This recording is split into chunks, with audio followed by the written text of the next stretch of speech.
There we are. Here we are. We're on.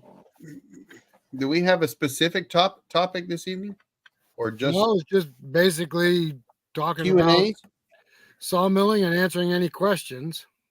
All right, right on. We're that. having troubles with Facebook. Now, it's been a while since I did a SteamYard with you guys. We should have numbers somewhere, right? Once we get an audience.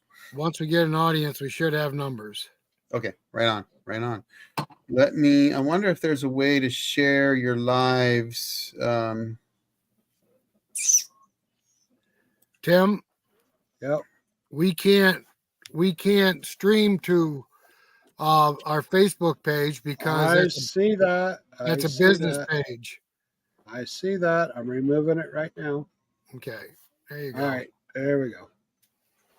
Because what's a business page? Our Facebook page is listed as a business page.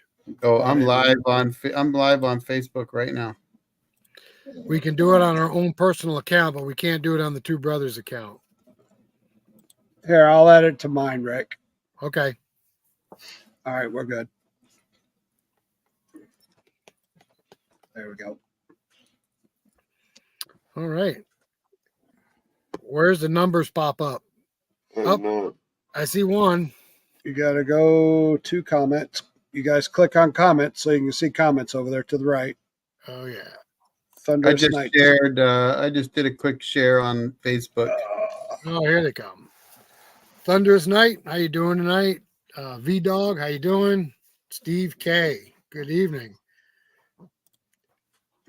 Basically about sawmilling, forestry, and any questions you might have. Yeah, that's going to be fun, I think. It's been a while since we did one where there was 4 or 5 of us on together. 27 people, guys. Southern Adirondack. Nice. Paul or Andy, if you decide you want to join us, let us know. Tim will send you the link. Yeah, guys. You guys, absolutely. What's this live about? This live is about answering all your questions. Sawmills and forestry. We have Mike Wilson on board. He's manages his own property. We manage our property. John Davidson, you got property also, correct? I do. Actually, you got a farm, don't you? I do. And then old Jarhead, he lives in the sticks and in the city at the same time. Yep, got 20 acres of forested land. Much, well, similar to Mike's. A little different because I got more ponderosa pine than anything else, but I got some Doug fir and tamarack. We all have sawmills.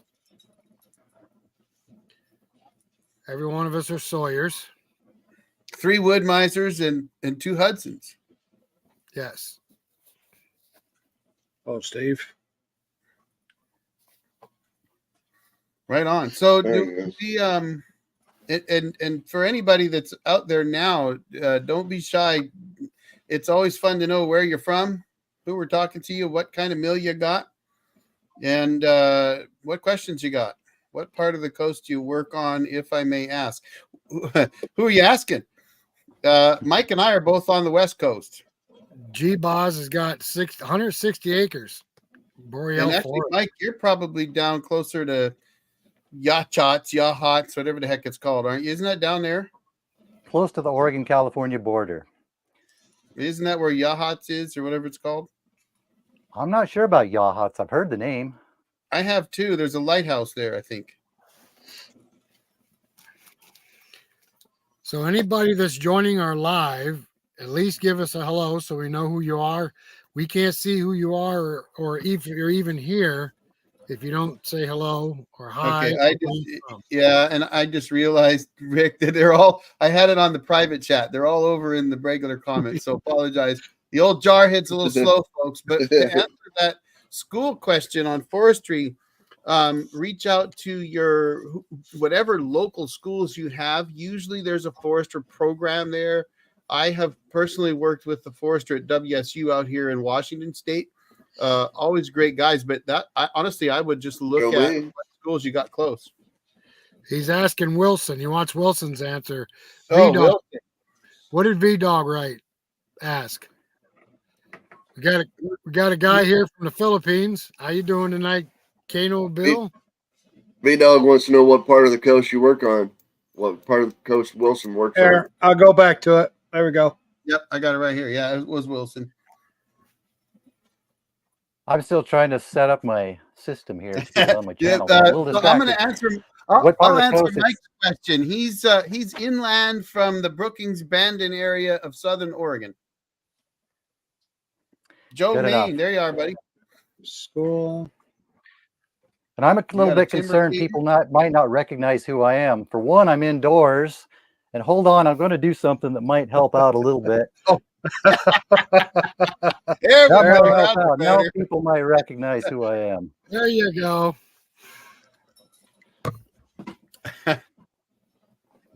We got Central Canada on 160 acres. Manitoba, that area? Where you at? Oral. All right.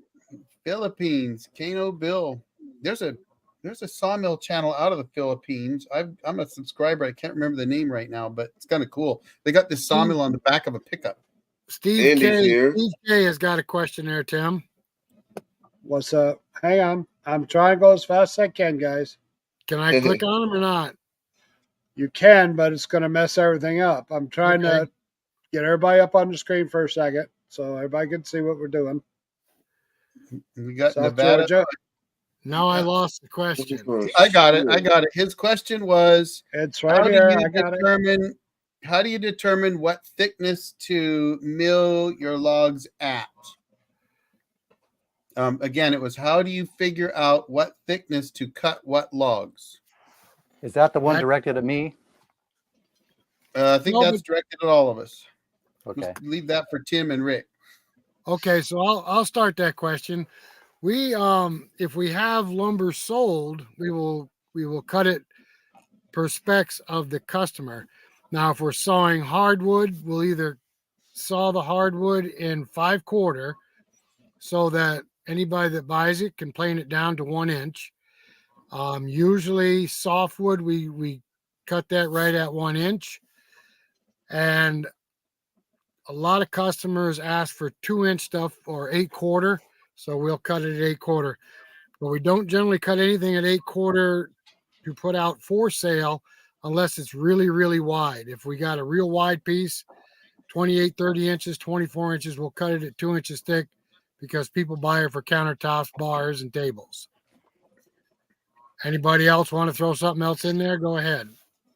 Well, I don't sell it, so for me, it's all about what I need or what my customers need when I was on the road. So for those that are new to me, my channel was mostly focused on portable sawmilling, mobile milling. I did mobile milling for quite a while, was the most active mobile sawyer in the eastern part of Washington state for a few years anyway. So I milled what the customer wanted, and the rest of my channel, it's about milling for myself. And usually for me, it's literally, what do I need? 2-bys, 1-bys, slabs, whatever. And Mike Wilson, there's another question for you there, by the way.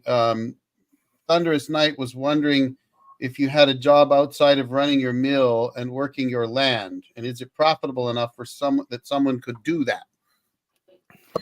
That's a long answer to a short question. I got out of a business that I was in for about 10 years. The business was owning me. I've just been taking the last couple of years off, doing work on my forest land. I could make a living doing it, but I would have to get creative to do it. Right now, I'm focusing more on YouTube. The channel's taken off. Yeah. The answer is I do a lot of different things, but I don't have a real job. I diagnosed myself as psychologically unemployable at the age of about 18 when I tried having a real job. I lasted about 2 months, and I've been working for myself one way or another ever since. Yeah, but And you I've got a never really full-time had- job now, because as a full-time YouTuber, I can tell you YouTube's a full-time job. Yeah, YouTube is a full-time job. I was doing lumber full-time when lumber prices were high. I wasn't expecting to do that, but I did start doing it full-time. When lumber prices went low, now I'm working more on YouTube and doing forest work, kind of on the side of YouTube. And YouTube, the forest work is the content for the YouTube channel, but YouTube is the main focus right now. I see we got somebody from Algeria on here. Sweet. So I'd just say that the hardwoods, any hardwoods that you're planning on kiln drying or selling like that is 5/4. Needs to come out of your sawmill 5/4. And that's just Hardwoods. hardwoods, your walnuts and your cherries and your high dollar, woods. Don't worry about your oaks and stuff. White oak maybe, but and then the pine I'm cutting it right at 2-inch. I don't cut the 1.5 inch unless somebody orders it. Everything sitting on the property is 2-inch or it's 5/4, unless somebody has ordered it. Or there is an exception to that because I'm cutting some trailer decking right now. I'm going to start stocking some trailer decking. And then like Rick and Tim said, it's the 2-inch. I do the 2-inch live edge slabs. And I'm going to start some 3-inch just to put it out there because I think it's. You don't like your back, do you, John? I think, Right. Yeah. I think that 3-inch. I think that 3-inch is a different category. Hold up. So honestly, John, what you need to do is you need to advertise, and make it the new thing instead of CrossFit, Sawmill Fit. Yeah, right? And people will probably pay you like $50 a month to come and haul 3-inch slabs around. That's what I really need is some people start paying me a gym membership to come out to the gym, but I've always offered it free. If they want to come out free and work at the gym, that's fine. But I think if I had a, gym membership where you could work, you can't work on the sawmill unless you pay me like your tier 3 and you pay me like $50 a month. Then you can work at the sawmill. Otherwise, you got to weed the garden or something. Right. So there was a couple here. There was a question I saw. Let me roll back to it here because it was a question by Silva's Small Mining. So Silva's Small Mining, I don't see the question. You said question right there, Eric. Yeah, but he doesn't. I don't see the question. So unless he asked it earlier, it's guys. And just so you know, we're going to try to go through every one of these we can. But there are lots, so give us a chance to catch up. But so Silva, I didn't see a question. Maybe you asked it on one of his videos. So if you could re-ask the question, you got 5 of us here that probably would be happy to answer it. But I don't see a question. I can address that. I have a lot of people asking questions on my videos, and I'm getting so many comments now. I can't keep up with them. That's one thing. That's one thing I regret about the channel doing so well is I used to enjoy answering questions and getting back to everyone. Right now, I'm trying to figure out how to deal with all that. You need like a channel moderator or something to help you out. Probably. I'm going to give you a little hint. vidIQ can help too. I saw. What do you do for sharpening bands? So I got to tell you guys, I was a Wood-Mizer Resharp. I loved Wood-Mizer Resharp program. Since they're no longer doing it because I send my bands out, I will be sending my bands to another business. Several have popped up. So I personally am just going to send them to somebody. I'll ship them out. And that's what I've been doing since 2011. And it works for me. So we have our own sharpeners. Tim's got a sharpener and I got a sharpener. He's got the Woodland sharpener and 2-setter. I have the Hudson sharpener 2-setter. I have the full cut wheel. My wheel does the whole profile, and I sharpen bands probably way too much. I go at least 10 sharpenings before I get rid of them. Hey, if they don't break, keep going. That's when I get rid of them.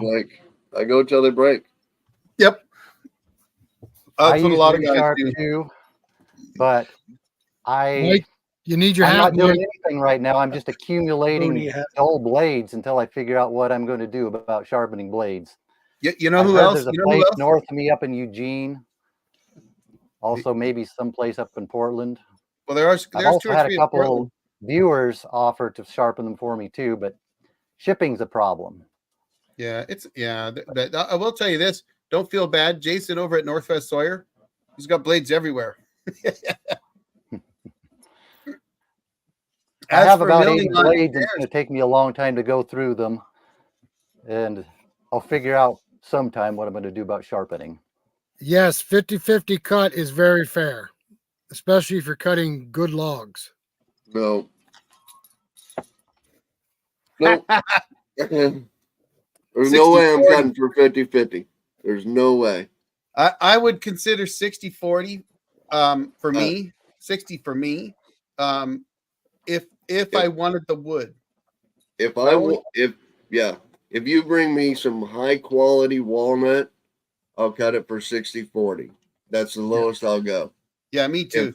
If otherwise, you bring me a normal logs, anything you want. I don't care if they're just not high quality ones. You know, a high quality cherry is a little different. But if you're bringing me cherry logs, you're bringing me oak logs, you're bringing me white oak logs, even red oak, pine, I'm 80-20. I'm taking 8 of your logs, and you're getting 2. And I mean, that's And I've done that. I've done that several times, but I don't need logs. You know what I mean? The key is I don't need logs. I got free logs everywhere. I just got to go get them. So if you need the logs, then sure, 50-50 is a great deal. Well, I'm going to tell you right now, if you bring me a truckload of walnut, I'll do 50-50 all day long. Two Brothers Outdoors will do your walnut 50-50. Right. But how about a load of pine? How about a load of hemlock that you got? Do you already have hemlock? Or, whatever pine you have. We cut our own. We don't need no wood. Right. So you're not going to do 50-50 on hemlock. Right. I bring you a semi-load of hemlock. Now what are you going to do? You going to do 50-50? No. They're going to turn you away. They're going to tell you to go away. I'll actually give you a price and work it out for you. Right.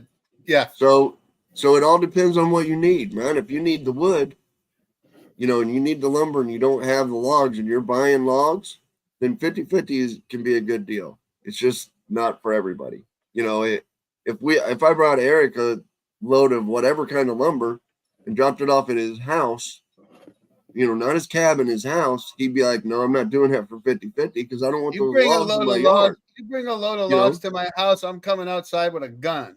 Right. So it just depends. Wait, no. You said you didn't have any guns.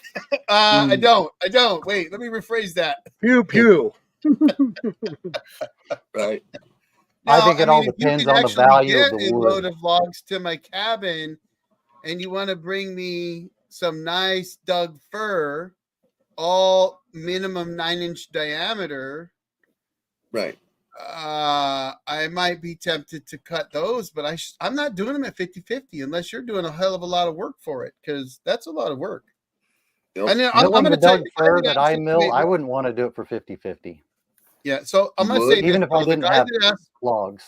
So let's go back to the question though. The guy that asked the question was just doing it for friends, for himself, and so I would agree with Rick and Tim on that. If you're just doing it for friends and for yourself, and you're not trying to earn a living on your sawmill, then 50-50 be perfectly fine. Honestly, it's going to be fun. You're going to get some good lumber out of it. You got free logs, no problem. I think the thing is the 5 of us have all earned a living on our sawmills to some degree or another. And when you start doing it as a business, boy, things change a lot, because you got to pay the bills, right? When you blow that tire going down the highway at 70 miles an hour on a 150-mile road to get to a customer, somebody's got to pay for those new wheels and tires and fender and to fix your hydraulics, right? Right. So you ain't doing it for free. Right. So if my neighbor brought me a log, I'd do his log for free. You know what I mean? Gladly, I do. Yeah. You know what I mean? I always charge him. I charge him. I had a neighbor bring me a nice piece of walnut. I charged him $100. Oh, I'm going to charge him, but it's not going to be money. You know what I mean? I'm going to be hey, can you wash my house for a week? Hey, can you mow my yard when I'm out? You know what I mean? There's going to be a charge, but it's a neighbor thing. Right. Hey, I need a case of beer. Do you have one? Yeah. But Silva's burned through 4 bands Do we want to start the chuckling now? I've got Yeah. 75 bands and they've all been resharped 3 or Four. 4 or 5 or 10 times. All right, I don't understand the question up there on Steve K. Is the whole question there, Tim? That's Tim and Why Rick, it. do why do you you bring logs? lengthwise? Oh, because you're putting them in.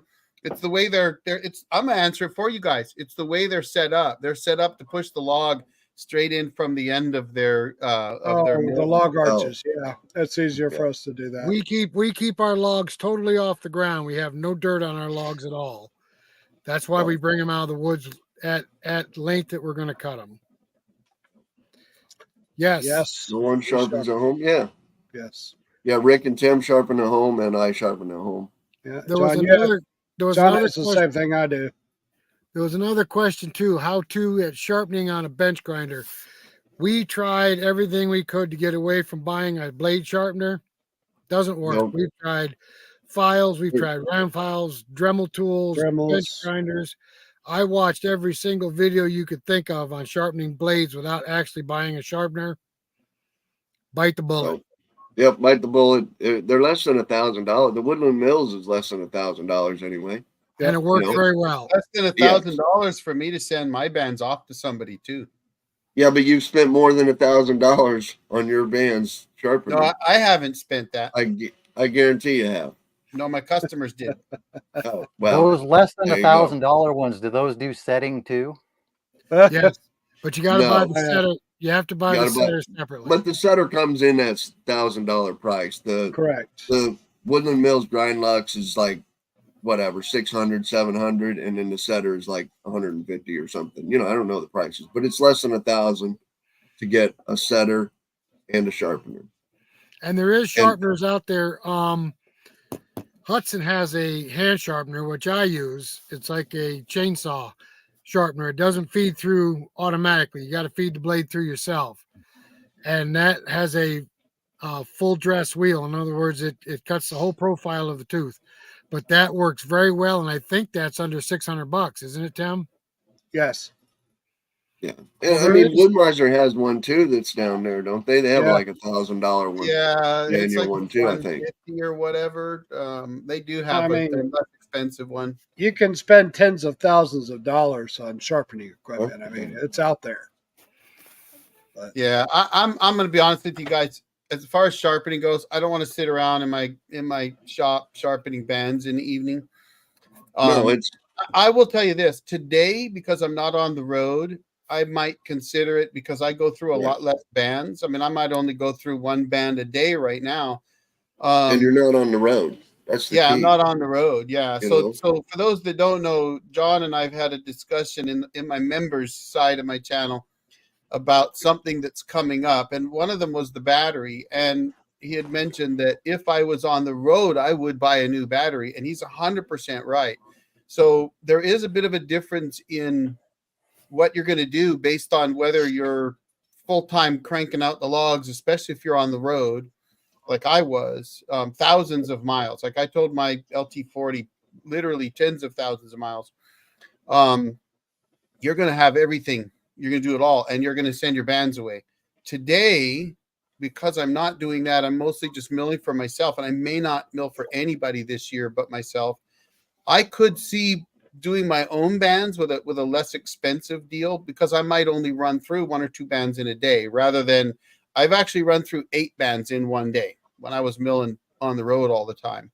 So Okay, but Eric, when I had the commercial mill, that was part of the milling. At the end of the day, you had employees though. true, but it's still at the end of the day, the blade had to be sharpened or the teeth had to be changed. And I could sit down at the end of the day when we're milling here, I can sharpen a blade in 10 minutes. Really? And the sharpener that John and Tim have, they can get it started and walk away from it. And it'll shut off when it's done. Oh, really? Yeah, I mean, mine that'd takes be something to mine consider. literally takes 2 minutes. Yep. So Really? set the teeth, put it on the sharpener, and walk away. Yep. Wow. I never have more than one dull band sitting around ever. Really? Oh, Mike, Get can you done. see those questions? I'm milling a on the log at screen? home. I take the band off. I walk in the shop. I set the tooth. I put it on the grinder, and in 25 minutes, it'll automatically shut itself off. Right. No? And Well, that's and pretty I'm sweet. back out I could milling. see doing that for sure. Again, if I was on the road, I wouldn't. Because No, if you're on the road, you're driving, you're either never at your shop. Like I would go, some of my road trips were 10 days long, where I was literally gone 10 days just milling. right? You know, And while you're on the road, you can stop by a UPS store and mail out your blades. yes, You know what I can. mean? And they'll be And home when you get home. Woodmiser had the labels, and Right. since I use flat boxes because they fit in the back seat of my truck perfectly with the seat folded up, I literally would drop by FedEx and just hand them a box and walk away and get it back in 2 weeks usually, right? And it would cost me $150 for 15 bands, approximately. You know, that's usually with one replaced, but I bake that into my business costs. So, Right. Mike, are you seeing these questions for you on the bottom of the screen?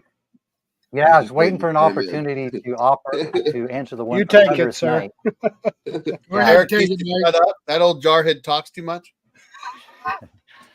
Yes, I plan on doing some video series like that. I've mentioned in one of my previous videos, if the log market's good this spring and summer, I'm going to start logging on this property. And I want to do a video series about how I can log this property with nothing but a pickup truck. I'll use my tractor too, but I want to show how people could set up a logging business, even logging for other people, with just simple, cheap equipment that a lot of us already have. I've been doing that for years. And this ties into maybe giving a better answer to my previous question, or the previous question that was given to me, do I make a living off my forest land? There have been many times in my life when I have. I started out that way. I started out working for my dad, who he still makes his living off the forest land. He's done that ever since I was a kid. I've gone off to other businesses at times, but sometimes I do go back to making a living off my forest land. I will probably do more videos about that in the future because I think there's a lot of people who would like to be able to do that. It's on my list of things to do if I can get the time to do it. And it's on his list of things to do, to film that on my forest land north of him. It always goes back to that, doesn't it, Eric? Hey, how many hours are you away from me? What's that? How many hours? How many hours away are you from me? Well, my property's probably not more than 12 or 14. Oh, that's all. Piece of cake. Hey, I offered to bring my bigger sawmill down to your coastal property. I will drive my sawmill with my camper to your coastal property where you got logs that are too big for your little tiny little LT15, and we'll use the big sawmill, the big brother. I'm just saying. We might have to cut those ones down for your mill too. Hey, you could. Okay, so we got another question up here. What's the best thing to do with big logs? Personally, if we get a big log, we will saw it 2 inches thick into live edge slabs because we can most likely sell it for an Adirondack bar or a table or a deer camp, and we have no problem getting rid of wide live edge slabs. We get good money for them. If they're pine, I second that. What if they're pine? We've sold pine. We've pine live edge slabs too. Big ones. Absolutely. Yep. I've also done wide plank flooring, but honestly, big, thick, live edge pine. Yeah, people love it. We love slicing up big burls too. That's really cool, right, John? Yeah, I like the big burls. Those are cool. We cut a burl last summer. It had a Sasquatch in the middle of it. Yeah, I saw that. Yep. Yeah, John, I actually some of the widest, biggest pine I've done is usually blue stain, either 2 or 3 inches thick. I've done just shy of 28 inches, and several of them for one customer. And they were going to do bar tops, countertops, you name it with them. They love them. I don't know. I just couldn't see any selling here. You know, that when I can do a nice, beautiful white oak or a nice beautiful walnut or a nice beautiful cherry slab, and somebody wanting a pine slab just isn't, Yeah, what I but mean, you're in happening the around you're here. in the land of hardwoods. Mike and Right, I are in the land of right, big right. softwoods. And I that's can why I sell was blue asking, because I pine didn't know. slabs here all the time. Yeah. Blue. Not all the So time, but a what? couple years ago, they were a hot item. So People really what like kind? those blue pine slabs, but we don't have the Blue, hardwoods here. blue pine. Well, see, John, we live up in the mountains in the Adirondacks. Everybody's got a camp up here. Everybody's got a bar up here, and everybody wants a live edge slab to make a bar or a Right. table. And like I said, we have no problem getting rid of wide slabs. So No, so I here's your understand that, but I just didn't know it was I want to pine answer too. I want to answer Steve K real quick, but I'm going to do that. Steve, I'm not going to say it verbally because I happen to be sitting at my desk. So hold on. Let me see if I can get this for you. Can you see it all? That's most of what I use right there. Oh, wait. And this. I'm a GoPro guy. Oh, there you got the Rode. Rode Wireless. Yeah, honestly, Rode Wireless I do go-to. use my I use my cell phone sometimes, but I've got 4 GoPros and then a Canon, my wife's Canon 35 millimeter digital, and cell phones typically. We use cell phone exclusively. We use microphones when we're doing our openings and closings, but we take the microphones off during when we're machining because the machinery affects the microphone. But we exclusively use our cell phones and tripods here and there. Yeah, I've And got. I do all our editing on my cell phone. Oh, you do it on your cell phone? Okay, yeah. I run 2 tripods, a magnetic mount, a clamp-on mount, and then I've got backup magnet mounts as well with some goosenecks that I use on clamp-ons and magnet mounts. So yeah, and I'm running. And I also do all my own editing in DaVinci Resolve. Well, I can always boil mine down to I have a Tim mount. Tim mount, right? Now, Mike, you're using 2 or 3 cameras now. You used to only use 1, but I've noticed you're using more now. I have 2 main cameras, which are iPhone 12s, and then I have my stunt cameras, 2 stunt cameras, which I put in the path of falling trees, etc. Oh man, I love that. Those That are is so cool. those are old iPhones. They don't do well in the wrong lighting, but they work for falling trees. I have 1 good tripod left. I've broken every other tripod I have. Those are all stunt tripods now. I have to carry the tripod and the leg separately, then set it up, put the leg in, and get it to stand up. I would buy new ones, but I know I'm just going to break them. Eric, there's a question for you. Until last summer, I was doing all my editing just on my iPhone. I was going to let John answer the last question too. Now I'm using my iMac with iMovie. I'm using the GoPros. I got a 12 and a couple 10s. I just sent 1 10 back to GoPro. That's what I was doing all day today. But I almost went with that Rode Wireless, but I went with the Saramonic. They said that the distance was actually better on the Saramonic, and I'm not so sure anymore, but I've never had a Rode. Yeah, I've got a DJI, or DJI, and it's got an 800-foot range, and it really does. This one's really impressive. The only problem with this one is if you forget to make sure it's clipped all the way in, you lose your sound. This one's great, and it has the range. It has the, 50-yard, 80-yard range that they say it has, but it's sight to sight.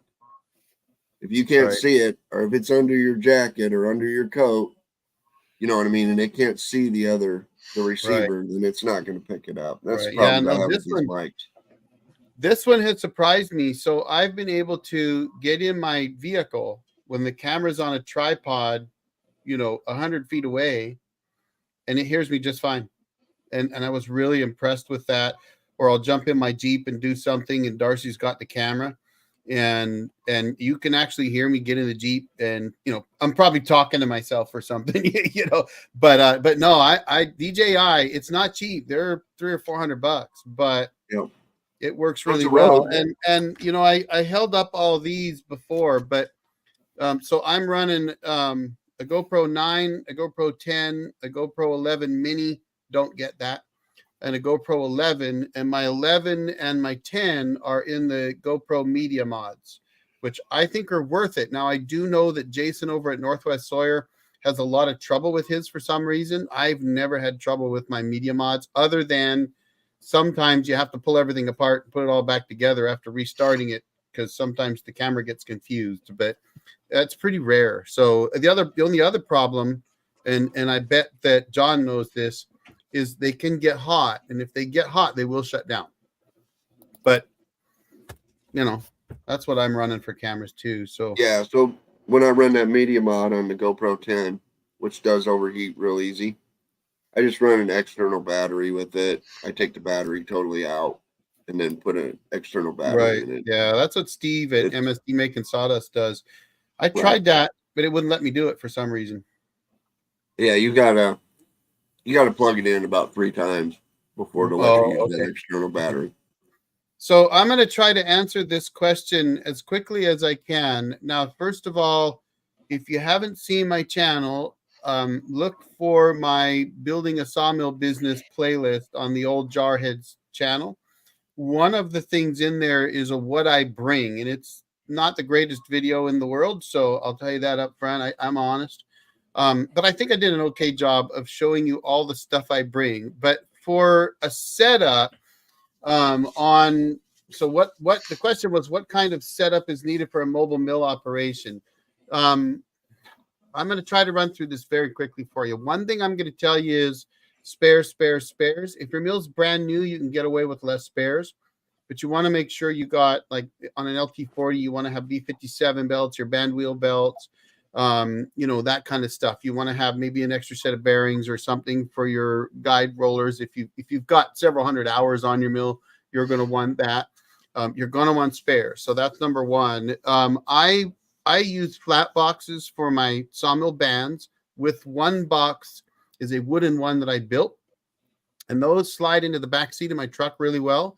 Now, bear in mind, my remote milling operation involved a camper as well. Like I didn't start that way. I started out getting per diem for hotel stays or commuting, but that was really just crazy too much. And so I went the camper route, and I'll tell you, I'm super happy with that. So the main thing was figuring out how to pack everything. So if you run a camper, that's going to be a challenge, but I managed to figure it out. And I have a crew cab F350. So I would use flat boxes, and I would take generally no less than 45 bands on every time I hit the road. And the reason for that is I've run into jobs where one job I did 40,000 board feet for one customer. Every single log was a dry, minimum 24-inch log on one end, 18.5 feet long. And I literally was running through a band an hour. I was also milling 500 board feet an hour. So literally a band an hour, 7 to 8 bands a day, depending on how many hours I milled. So you can imagine 45 bands ain't lasting you that long, not as long as it might sound. I've also gone on jobs where I went through like 6 bands in one day because of nails, and that can happen. So I always brought at least double the amount of bands I thought I would need. I always figure 4 bands a day. But I would try to bring 8 bands a day for milling days just to make sure I always had enough. You want to have at least one chainsaw. I generally brought 2. I have my small saw, which is my little bucking saw, a 50cc or 52cc Husky. And that's like my little limbing saw, bucking saw, trimming saw, lighter, easier to use. I did get an Echo DCS 5000 battery powered saw because it's even better, because you don't got to start it. And I really like that. But then I also bring my big saw, which is a 72cc Husky 572 XP with a 28-inch bar. I actually like the 32-inch bar sometimes on it, but the 28 works really fine. And that is for trimming logs. So sometimes you get into big logs and you can't get the mill head past them. You're going to have to whittle them down a little bit. And, you know, so that saw typically is used for that. I'm not typically going to buck logs for people. I don't fall trees for people. I'm not a laborer, but I'm going to have that big saw because sometimes you need it. Sometimes you get a log that's bent and you're just going to have to take an end off. So a small saw, a big saw, that's my preference, not everybody's. Spare parts, twice the number of bands you think you're going to need. I like 2.5-gallon gas cans. They're easier to lift up when you're filling up the mill. So I use fuel packs. A company called Rotopax makes them, but you can get any kind of gas cans. You just have to have a way to carry them. I always typically take an extra 5-gallon jug for water. I use a gallon jug of Pine Sol. No, I'm not a diesel guy yet. I take a 1/2 gallon of Dawn, two cant hooks, one 48-inch heavy duty log right cant hook, and one 32-inch Sawmill special log right cant hook. Usually, a lot of times I would bring a rake, a shovel, a broom, a compressor with a high pressure air nozzle, a leaf blower, battery powered leaf blower, same battery as my Echo chainsaw. Of course, you got to have the pickup. You got to have a place to stay. At least a gallon or two of water, because when I'm milling, I'm out in Eastern Washington. Not uncommon to be milling in 90+ degree weather in a dry forest environment. I could go through easily a gallon of water in a day out on the job. Extra gloves. I always take a case or a big box of earplugs, extra eye protection. Gosh, honestly, you'll have to go check out. I have a video called What I Bring, and it shows everything I bring. Magic hook. You got to have a magic hook. There's a lot of stuff. I will tell you, if you're thinking of doing it, I loved it. I absolutely love milling on the road. There's nothing better, in my opinion. You just got to be prepared. But if you watch that video on What I Bring, it'll give you a really, really good idea of what I bring. The other thing you can do is make custom racks for your mill. And so I actually would put my fuel cans on my mill, as well as my chainsaws and some of my other tools actually on the mill, so that because I didn't want them in my camper and I didn't have that much room in the back seat of my truck, even with the seat folded up. So I hope I didn't take too long answering that, but I hope that kind of gives you an idea. But you're looking at a big investment. You could do it with a used pickup, with a used camper. I started out with a $700 camper that I rebuilt myself on, an older F350. Actually, I started out with a Jeep pulling a mill, and then I moved to an F-150. But you can do that and just plan it in stages. So you can start, but personally, looking at mill options today, I'd buy an LT40 if I was going to be on the road again. If I was going to do it again, I wouldn't look at a smaller mill, because you want a mill that's heavier built, that'll take the punishment. I did start with an LT10 on a trailer, so bear in mind you could do it with an LT10. Well, now it'd be really an LT15 Go, basically. You could do that, but you're going to work a hell of a lot harder. So okay, I'm gonna butt in here real quick. I saw a question go by, and I think it was Andy asked, what diseases do your trees face where you're at? They face the same diseases we do, but Mike and Eric and John, you live in different areas. So what do you got going on in your trees real quick? The flat-headed fir borer is the biggest thing that's killing my trees. They're killing the Douglas fir, but they are really just a symptom, not the cause. The cause is drought and overcrowding. The trees are getting weakened, and then the bugs are taking them out. I don't really have any pathogens that are really killing the trees that are healthy and not drought stressed. These are just natural bugs that are in the area. I heard one forester say that flat-headed fir borer is a beneficial insect that takes out Douglas fir where they shouldn't be. Right. Well, you, John? I was writing down flat-headed fir borer. I thought I better look that up. We do have the oak. You can call it whatever you want. 100-year oak disease, and they told me it was coming through like 20 years ago, you know, and all our oak trees survived that one. But now it came through again, and my stand up red oaks and pin oaks is just, it's devastated. It's wiped out. It's, I don't know what you call that 100-year-old oak disease, but it just starts at the west coast and comes to the east coast and blows through every 100 years or so and kills. Again, it's killing the weak trees, but it's still taking out, you know, the 80-year-old oak trees. And then the ash are gone. The ash borer beetles, you know, they're gone around here. There, if there is any, it's standing dead around here.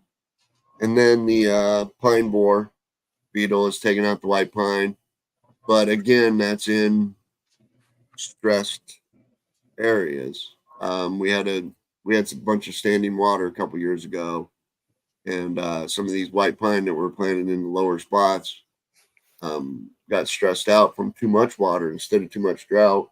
They got stressed out from too much water, and the pine borer beetle just devastated, you know, acres. There's the Nature Conservancy has probably 40 acres of white pine that's just, it's dead. The pine borer beetle just killed it because it was in standing water for too long.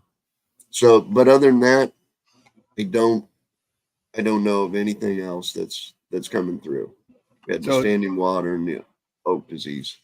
So you're probably hearing a bit of a theme here, but I'm going to say, you know, for me, pine borers are a bit of a problem, and I've also got some type of root fungus that I've been working with a forester who's one of my channel members or one of my channel subscribers to figure out. But stress is a big major factor, and so I'm actually doing a Department of Natural Resources thinning project for that very reason, trying to cut down on really you get your forests get too thick, too much undergrowth, too much fuel. Not only are forest fires a big problem, but then also things like the pine borers or the flathead, fir borers, root rot, root funguses that can come in and kill your trees. And so I'm dealing with a bit of both. I had a fungus killed, two big fungus killed Doug firs.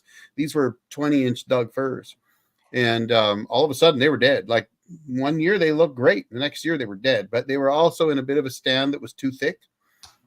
Same with my pines. I have mostly ponderosa pine, and where it's thick, you could start to see some beetle damage.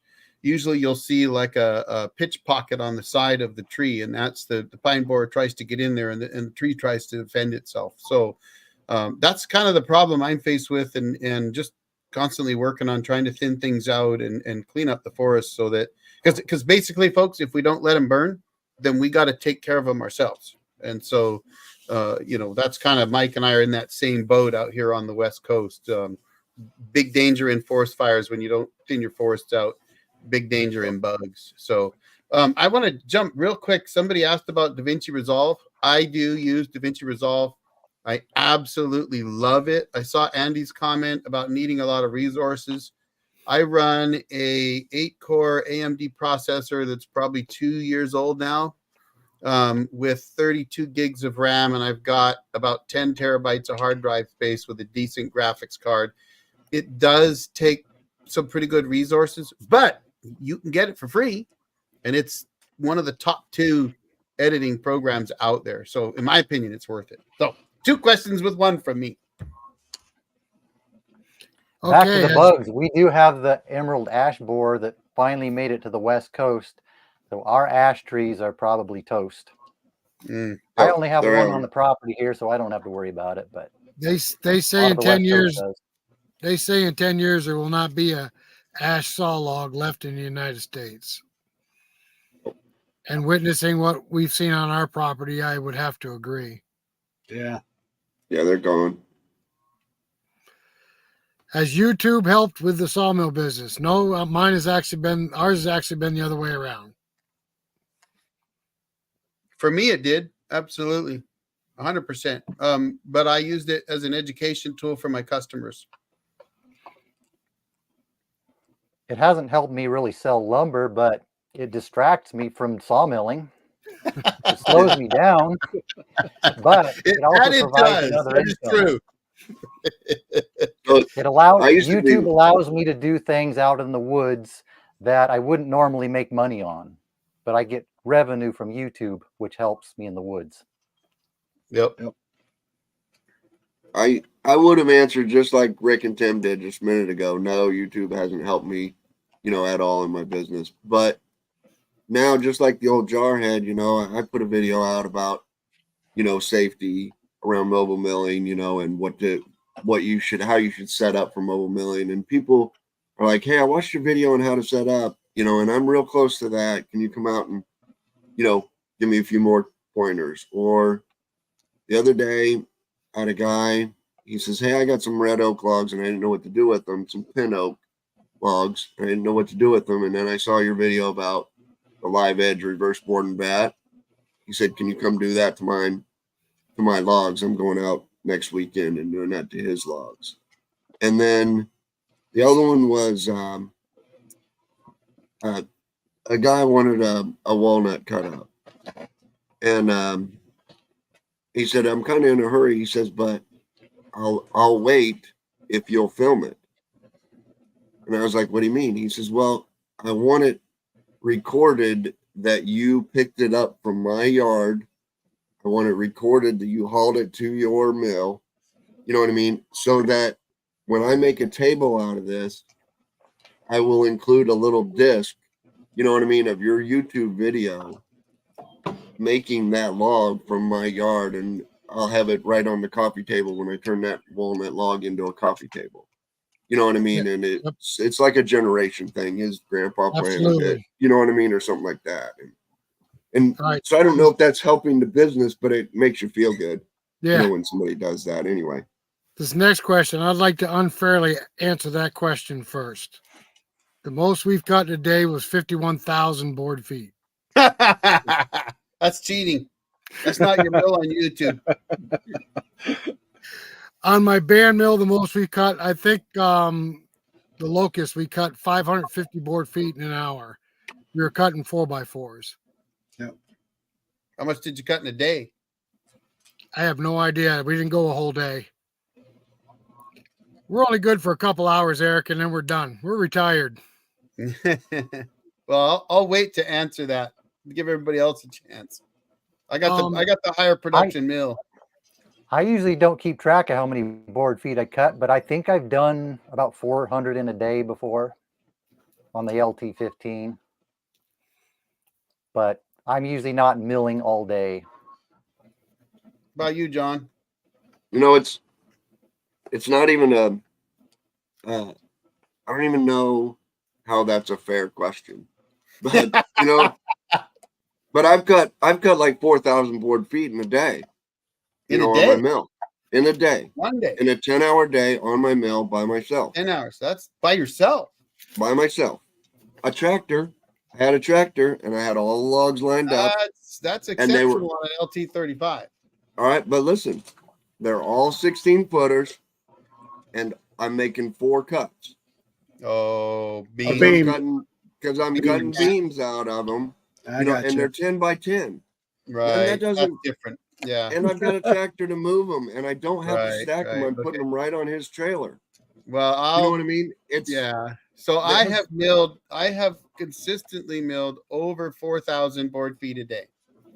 Yeah, see, I but that's milling. That's milling 2x. Right. And typically 2x6s, sometimes 2x12s, but also milling 1x, a big mix.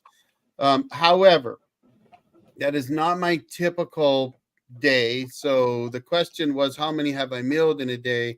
Yes, over 4,000 board feet and on multiple days. But that was with those logs I mentioned earlier, which were minimum 24 inches on one end, 18.5 feet long, with a 6-man off-bearing crew so that the 2 off-bearers could be relieved regularly, a heavy-duty front-end skid loader, and a forklift. And a customer who was a heavy duty mechanic and a hard worker who, when I did band changes, they actually cleaned everything up for me so that when I pulled the band off, the only time it took me to change the band was the time it took me to walk back to my band box and grab another band and bring it back to put it on. And so band changes were about 5 minutes long. And I did a band change an hour, and I was milling over 500 board feet an hour. That's on an LT40 standard. So we were hopping. That's seriously hopping. The most I milled in one day was 9 hours. So over 4,500 board feet in that day. But normally, I will tell you, normally I mill somewhere around between 2,000 and 2,500 board feet a day when I was milling for my business. Today, I probably won't mill more than 300 or 400 or 500 in a day at best. If I actually milled 500 in a day today, I'd be surprised. And that's probably milling D logs. If I got 10 D logs in, I might have 500 board feet, but I'm milling for myself now. If I go back on the road, though, I typically mill about 300 board feet an hour over the course of 6 to 8 hours. And I didn't sell it. It was all for the customers. Who are all the people here? Arrowhead Woodsman. Hey, buddy. Nice to see you. That's Arrowhead's a good guy out in the Midwest with an LT25, LT20 or 25. I can't remember now. Manual. He's got a little YouTube channel himself, by the way. He's got a great video of milling in about 3 feet of snow. So I'm gonna introduce everybody to you, Arrowhead. On the upper left is Tim and Rick from Two Brothers Outdoors. It's a real fun channel. If you haven't watched them, I think they're a little bit crazy, which makes it kind of fun. And then you got John Davis on the upper right from Davidson's All Natural Gym. Another fun channel. He's got an LT35 and a cool farm. And on the lower left, you got Mike Wilson from Wilson Forest Lands. He's down south of me with an LT15, and he does a lot of chainsaw work too. So there you go. Arrowhead's a great guy, folks. So in DaVinci Resolve, that last question there in DaVinci Resolve, you can go through there and you can optimize the video. You click the optimization on it. Now, if you have a slow computer, my old laptop used to take me 3 hours to optimize the video. You want to know a secret, John? I don't optimize my videos. Well, I don't either now. But when I had that slow computer, I had to optimize my video. And that was how I got it to run on a slow computer. And then I can run it just like you run it on a fast computer. Because it's right. It's optimizing all that on your hard drive, and it saves it all right to your hard drive. Gotcha. Right. It uses like 8, 10, 20 gig on a hard drive to optimize it, so you've got to go clean that up. But it can be done on a slow computer. You got to click that button and walk away for 3 hours and let it work. Right. I love it. You can upscale on DaVinci Resolve. So I used to film in 1080p all the time. And if you film in 1080p, you can actually, when you render the video, you can render in 4K. I film in 4K now because I'm not out milling on the road. If I were out milling on the road, I'd have to film in 1080p. So any of my jobs that are done out on the road that you see, those were all filmed in 1080p. But the later ones were actually put up on YouTube in 4K. Because DaVinci will actually do that for you. So DaVinci Resolve, I love it. It's fantastic software. It is a steep learning curve, though. It is. It is a rough learning curve. Yeah. And I'm still suck at it. Hey, I do too. I'm still learning. It's fun though. It is. Yeah. I see Cricket 94 is saying some things about you only see the bad in logging. So he enjoys listening to us, and he likes Wilson's explanations of what he does. On our personal forest, we try to take down damaged trees that have been hit in the past by loggers that are rotten in the bottom, but the upper part's good. We try to keep all the trees that are damaged. We're trying to get rid of them first, clear them out. Absolutely. Yeah, thinning out your forests. Mike Wilson talks about this a lot, and I really actually appreciate that he does, because I don't focus on that on my channel, and we're all different. So for those that don't know, some of us, we all kind of have slightly different channels. But Mike is 100% right, folks. You have, I know I harp on, forest fires because I'm in forest. I have my place is right smack in the area where two of the largest forest fires in the history of Washington State happened recently. And I got to tell you, if you don't take care of your forests, well, that's what you're going to get. And Nature I know will take care of it for you. Oh yeah, it will. Nature will do it. I'd watch that short. Make a short video of him prancing around his mill in a pair of the I would watch that. Pants. No yoga pants. Now I got a friend that has a business called the Angry Gnome Gunworks or something like that, and he said he'd put a Borat suit and run around, but I really don't want to break the internet, people. So I have personally, if Tim's not going to do it, I'm not going to do it. I'm not doing it, Eric. I'm not doing it. I can't get Tim to do it. Nope. You want to get millions of views? I'll tell you how. Yoga pants, baby. I spent the extra money on an LT40 Super. Yes. Yes. Yes. Yes. Can I say it one more time? Yes. And wide. Would I get diesel? Eric, are you sure? No. Yeah. How about?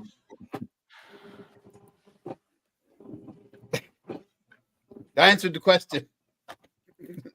Great Okay, video. so I missed that one. Thunderous Night has a different perspective on the ash. You might be correct on the ash, but as the older trees are dying, the younger trees may be able to survive the beetle, but in 10 years, they're not going to be ready to log or to produce saw logs. Right. So the perspective of in 10 years, there won't be a saw log available, I'm thinking is probably pretty correct. Right. It's not saying there won't be an ash tree available. There won't be an ash saw log available. That's correct. It might be a while. Yeah. A lot of these bugs have come from overseas too. China. They come from China. Let's put it right where it belongs. Yeah. Yeah. I think, though, isn't the big problem in Colorado, wasn't that a Japanese pine borer or was it Chinese pine borer? I can't remember. Hey, see you later, Arrowhead. You're probably working, so thanks for being here, buddy. And I saw that LT28 comment. Check out those other channels. How do you get YouTube to push the videos? Seems I've locked down right now. Boy, I could get into that one for you. That's a long answer. Yeah. Really? I don't think it's a long answer. You could answer it in a short form. So I'll give you my shortest possible answer on getting YouTube to push videos. Consistency and understanding that for every 100 views a video gets, you will get 700 impressions on another video, though I haven't quite figured out which that another video is. So consistency is super, super important. And then you have to have an average view duration of at least 50% or greater, at least at some point in your YouTube journey, in order to start building up that bank of impressions that you can get. Eventually, those impressions will die. So when your video goes out, if you get a 50-60% average view duration, which is hard to do, by the way, then you're going to get a lot more views, especially if you have a high click-through rate, which means a good thumbnail picture. Eventually, though, if YouTube blasts it out, I had a recent video that got over 52,000 impressions, which my channel's smaller than Mike's. We used to be about the same, but he's killing me right now. But he's doing good. But so what happens is your average view duration tanks when it starts to really hammer that video out, and then it'll cut you off, usually at 25, 20, or 15%, depending on where you're at on your journey. And so the key is to put out, you have to put out content that's in the genre that your customers, your viewers, your subscribers actually want to watch. So if I put out a sawmill video, I know that I'm going to get lots of impressions and lots of views. If I put out a cabin video, it's less likely to happen. So if I put out a sawmill video, I'll bust 1,000 views very, very quickly. And then it can continue and get 20,000, without too much trouble. if I put out a cabin video, it may only go out and get 200 or 300 views and then stall out for a while before it starts to grow. So that's the shortest answer I can give you. The answer I have is I try to make videos that people want to watch. I make headlines and thumbnails that will get people to click. That's what I focus on. And like Eric said, they have to be in the genre. Except for that bear video I did. It took off even though it wasn't related. Mike, if I gotta do tell you, any kind of video that's not related to my other one, it usually doesn't do much at all. Yep. Mike, I got to tell you, though, you're probably one of the best storytellers I know. Thank you. Right. Yeah. And that's the simplest answer right there is you have to make better videos because YouTube doesn't push anybody's videos. The users drive what videos YouTube shows them. Yep. You know, and if you're watching my videos, then you've got to come and find them because YouTube's not going to push my videos to you because they suck. You know, but if you're watching Wilson's Forest Land, who makes good, high quality videos that people want to watch and they're interesting because he tells a story and he knows how to do it and he's an interesting guy. You know what I mean? And makes high quality videos. That's what you have to do. YouTube doesn't push your videos. People find the high quality videos. That's my One answer. of the things that helps me is the commenters, because when I'm making a video, I'm thinking about all my regular commenters. And when I'm talking to the camera, I'm talking to those people. Yep. It makes it like a two-way conversation. Yep. I don't think the commenters realize how much they help me out.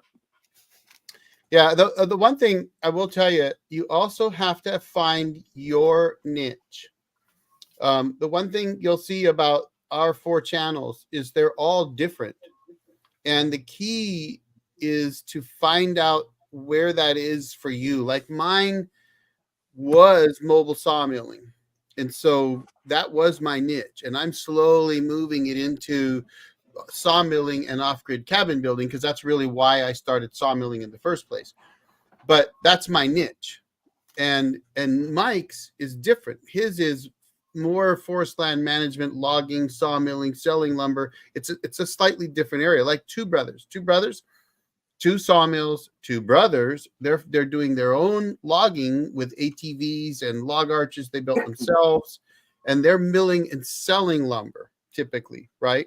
And then John, his again is different, where he's running an LT35. He's making lumber to sell to customers. He's got his farm. So you got to find your own little niche. You got to be able to tell a story. And something else that I was told that I think was one of the best things is forget the algorithm, because the algorithm is actually the people watching your video. They're all that matters. Exactly. Yep. The algorithm is irrelevant. I'm a firm believer in that. Yeah, it's not the important part. If you put out the high quality algorithm's videos, set up to feed people videos they want to watch. So make videos that people want to watch and forget about the algorithm. Algorithm, let it do its job. Right. But experiment. And so I think Mike and I hit on this a little bit. You can have a video that'll go out and get thousands of views. And if you put those videos out all the time, they will. But it's also good to throw out something different from time to time, not regularly. You need to put your regular stuff out on a regular schedule, but throw something else out once in a while, because you never know what people might want to watch, and it helps to experiment. That's what I'm doing with things like the one I did today, like evergreen versus deciduous. It's not my usual working in the woods. It's just a little something else I'm experimenting with. See if people are interested in that. Yep. I was. Just saying. Help me out.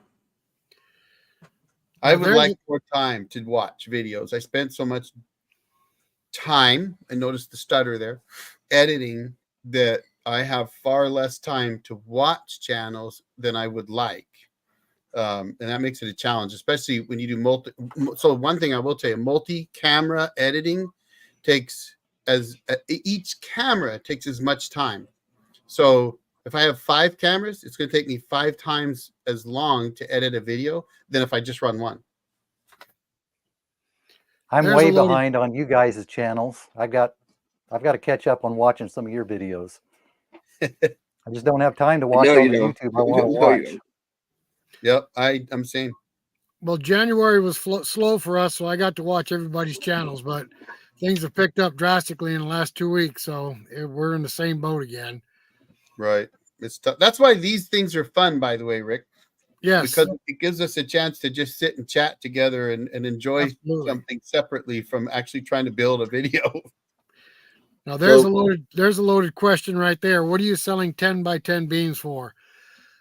What kind of wood, what area you're living in, and how long? Because all that makes a So- difference. It's probably from when I was talking about the 10 by 10 cutting 4,000 board feet of 10 by 10s. They were Well- white pine. You know what I mean? They were white pine logs. I went in the woods, got the logs myself, brought them back. They were 16 foot long. So, and when I tell you this price, people are just gonna probably faint. But my white pine, which is the cheapest, nastiest pine there is $2 a board foot. Green, straight off my sawmill, and that's the cheapest wood I have is $2 a board foot.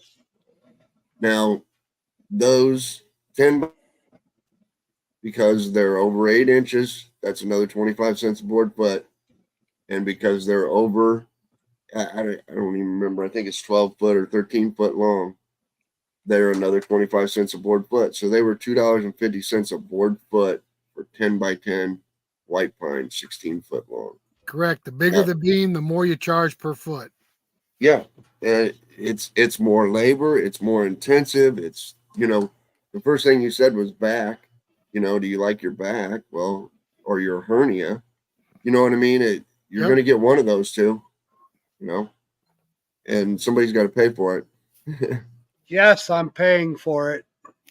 Yeah, me too. I think the old biggest jarhead's beams paying for it. I've ever sold were 8 by 8, and I got about $1.80 a board foot for those. But they're heavy. I don't like beams. They're heavy. Most of the time, what my kind of tractor's wood? out in the woods doing the logging, so I don't have it at the mill to do the material handling. And I want to keep my back, so I haven't been doing beams. I don't do What kind of enough wood to was it? justify getting more material handling equipment at the mill. It's people don't realize how heavy wood actually is. We've had people request countertops 4 inches thick and 30 inches wide, hardwood. Who's going to pick it up? It always Oh, ends unless up you got a being me tractor. who has to pick it up. That's why I quit doing them. I know. That's why you're paying extra. Eric, It's the that other simple. night when you had your live, you were talking about your sawmill business on the road. Mhm. And the question came up how much to charge and stuff like that. Now, we have a bunch of Amish around us. Mhm. And it seems like every other Amish has a sawmill. So they kind of control our prices in some sort. But I found a new way they control us now. We have a logger working down the road from us. Mhm. Right now, Eastern Hemlock is in the crapper. It's a lot of people aren't even buying the logs. So I contacted the logger up the road just to get some for summer. I'm like, how much for 1,000 board feet of hemlock? $400 1,000. That's 40 cents a board foot. That's absolutely outrageous. I told him, I said, 25 maybe. hemlock's in the crapper right now. He said, no, the Amish should give me 400 for it all day long. Yep. So 400 per thou. they just Yeah. pounded me in the back door along with the front door, if you know what I mean. Yeah, from an earnings perspective, that is always a challenge. So I would say then you got to find a way to do something they're not doing. And unfortunately, you're stationary. And I think that's the advantage the mobile mills have, is that if it got to the point where you can't produce a profit being stationary, you can always go mobile. But in your case, you're stationary, so you're stuck. But I would find what they're selling and what they're milling and see if you can't find something they ain't doing. And that's what I would look for. They're not affecting our business because we've built up a client base that's worked really well for us. We have a few people we wholesale to that resell the wood down in the city. Okay, yeah, But- that's good. And we cut hardwood where they don't cut hardwood. They're mostly pine. Right. But they don't bother us in that aspect. And even back when I had the commercial mill, I still was able to work around them. But it just surprised me that they're paying that much for logs. And I'm going to tell you right now, they probably are.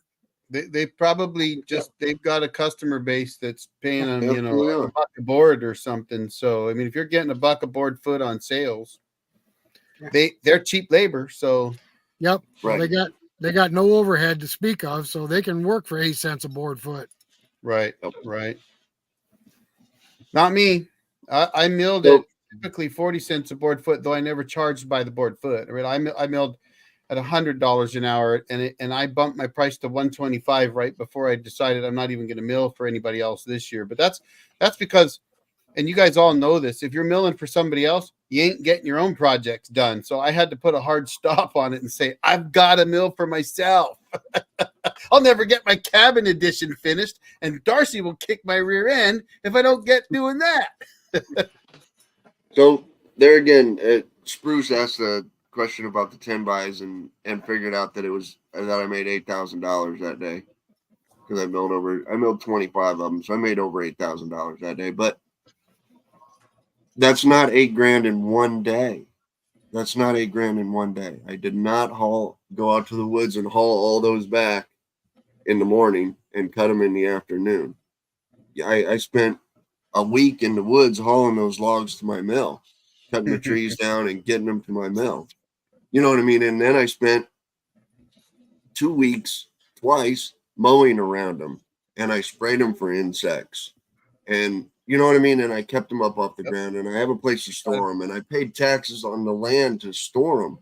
You got to do the maintenance on the mill. Right. And then somebody came along and wanted to buy them. And so I had to have a mill that was ready to go. So I had to maintain my mill. You know, I had to have enough blades sitting around to do that in one day. That's all investment, and it's all something that you have to do. That's not $8,000 in one day. No, you did that's how people look at it, but that's not how it is. No, you did a great video, and I've pointed people to it several times in the past about I'm going to do another one.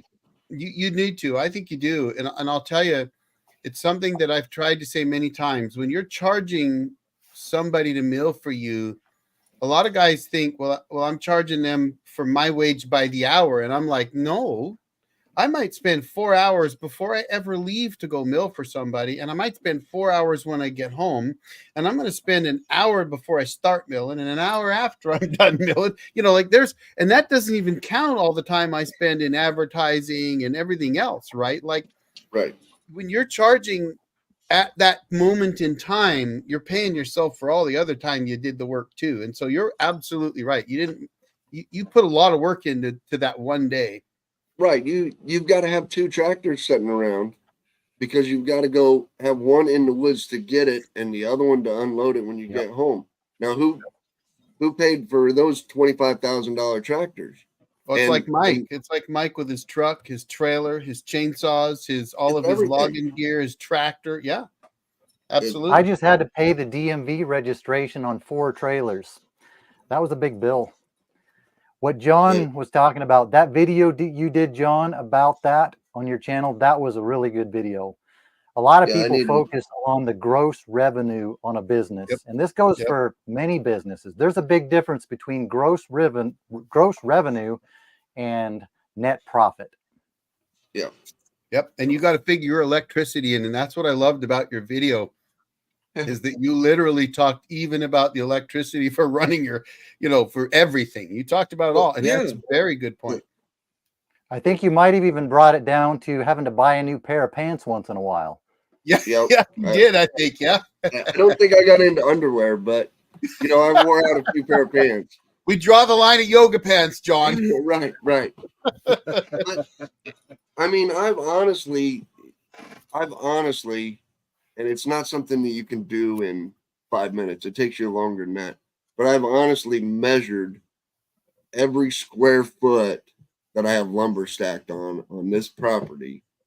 And then I figure those taxes that I pay on every square foot of that into my lumber, into my hourly, into my board foot cost. I've got to pay it. You know what I mean? And if I don't have that much lumber sitting around, then somebody can't come here and say, I'll take that or that or that, or, you know, you can't go shopping without it.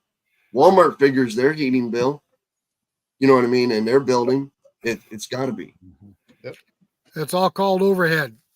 Easy Boardwalk. Any of you guys used one of those? No. Nope. I will tell you that I am a member of Forestry Forum. I have been since 2009, I believe. And I know there are guys that have talked about them there. My understanding is they're a decent mill. It's like a Hudson. It's more of an entry level, although Hudson makes some good mills. Don't get me wrong, but you're talking to a guy with an LT40. So personally, I've heard the Easy Boardwalk is actually a decent little setup. So for a starting thing, it's good. Yep. And man, there is for how, I mean, you guys, Tim and Rick, you make a living off a walk, you know what I mean? Or could make a living. I don't know your total situation, but you could make a living off a walk behind, you know what I mean, mill. Yep. Well, Mike does. That's what Mike's got. Yeah. Yeah. Well, Mike is, you know, right. And of course, Mike's mill. I have times when I have, and if I wanted to, I really wanted to get deep into the lumber business, I could make a living with it. Right. Well, and I'm going to tell you guys a little secret that a lot of people don't know. Mike's mill can actually produce just as much as mine can. Wood-Mizer actually produced 900 board feet in 1 hour on an LT15. So it is very possible on that mill. Right. I've wondered if my LT15 would have a little bit of an advantage on small logs over the LT40. Just being more efficient. No, it's not. It doesn't cost as much to run. I think I can twist the small logs probably quicker than you can with your automatic.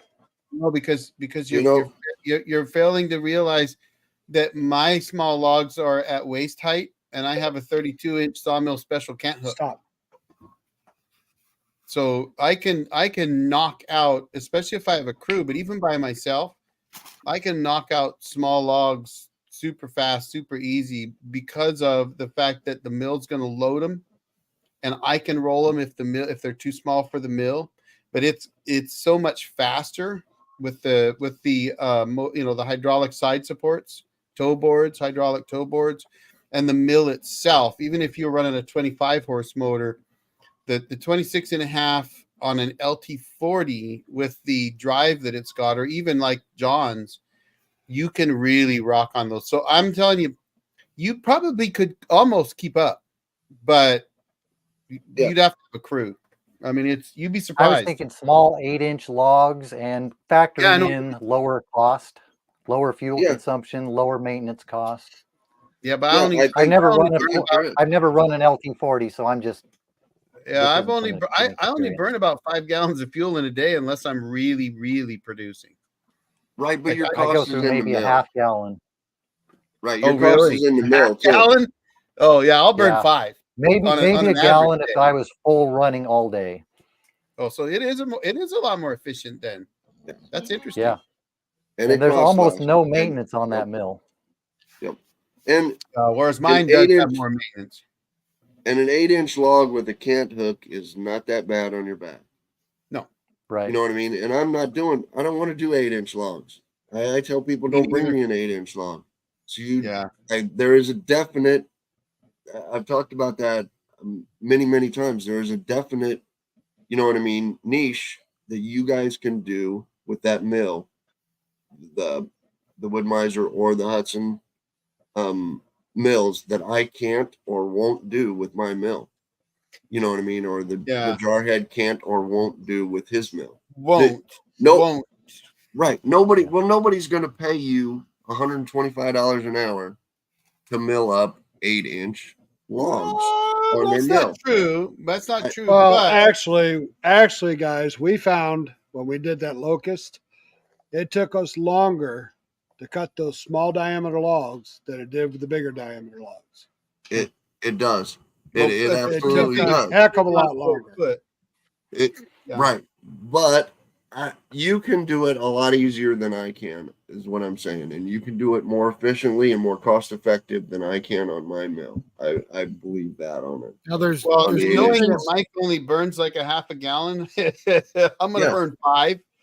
Now there's two things I'd like to throw in here too. Hudson does build a fully hydraulic mill, Eric. They build a commercial mill. Yeah, I think I'd seen that they made a bigger one. But owning a commercial mill in the past, and I'm talking one that we cut 51,000 board feet on in a day, a lot of times, and I was a lot younger than I am now, but the time it took to roll a cant or a log, I could grab a can hook and roll it faster. And a lot of times I did. Small logs, yes. I've watched you with big logs. I think I could roll a bigger log faster than you can with your log turner. They're Well, just and so that's a good point. So earlier somebody asked me if I would get the super. That is why. Because the super is like twice as fast at rolling logs.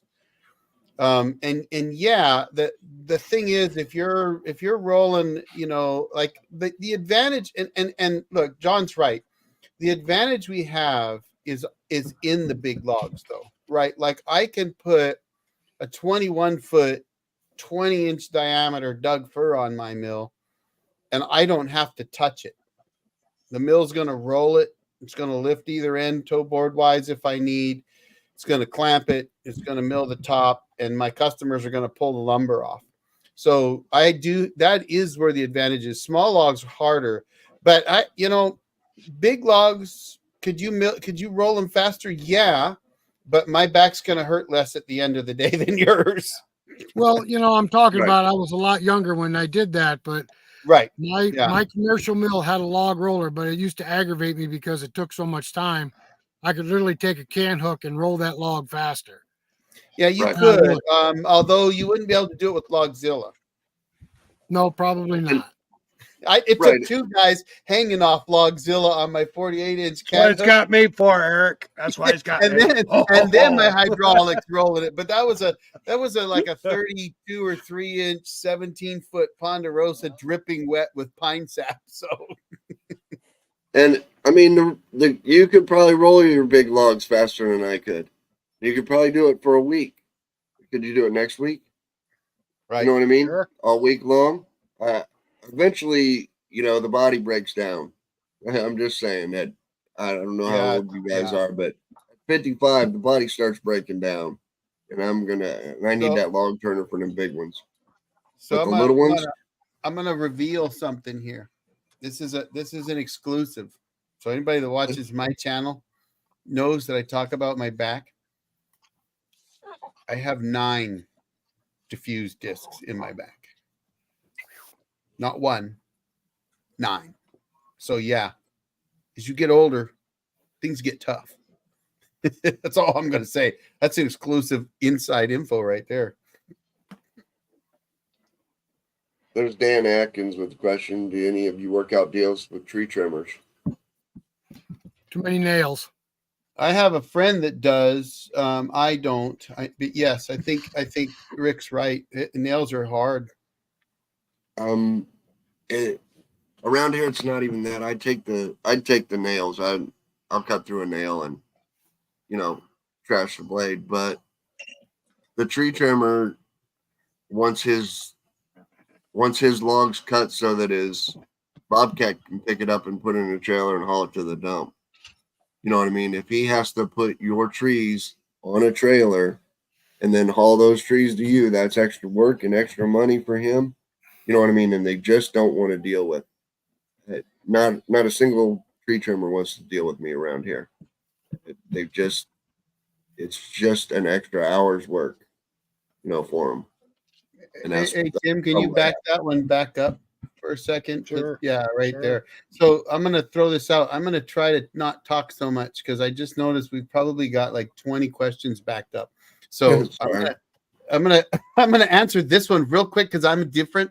I'm by the hour, and then I'm going to try to let you jump through these so we can answer some more questions.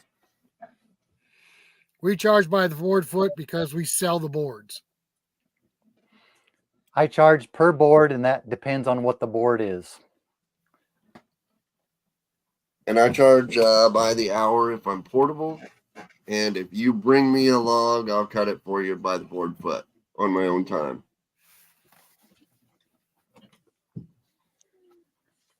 Age. Age? Put up the next question. Let's do these questions. Knock these questions out. Oh, Andy. Hey, Andy, I've been trying to get you on here. Yeah, and I saw Andy's comment about being 60 and he's still rolling logs by hand, but he wasn't a Marine, so. How old is Andy everybody? is good with the PV. I've noticed that. I'm 67. Young buck. I'm 62. Even younger. I'm 58.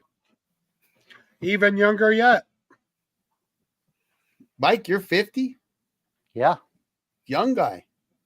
I heard John say he was 55. Yeah, I think somewhere in there.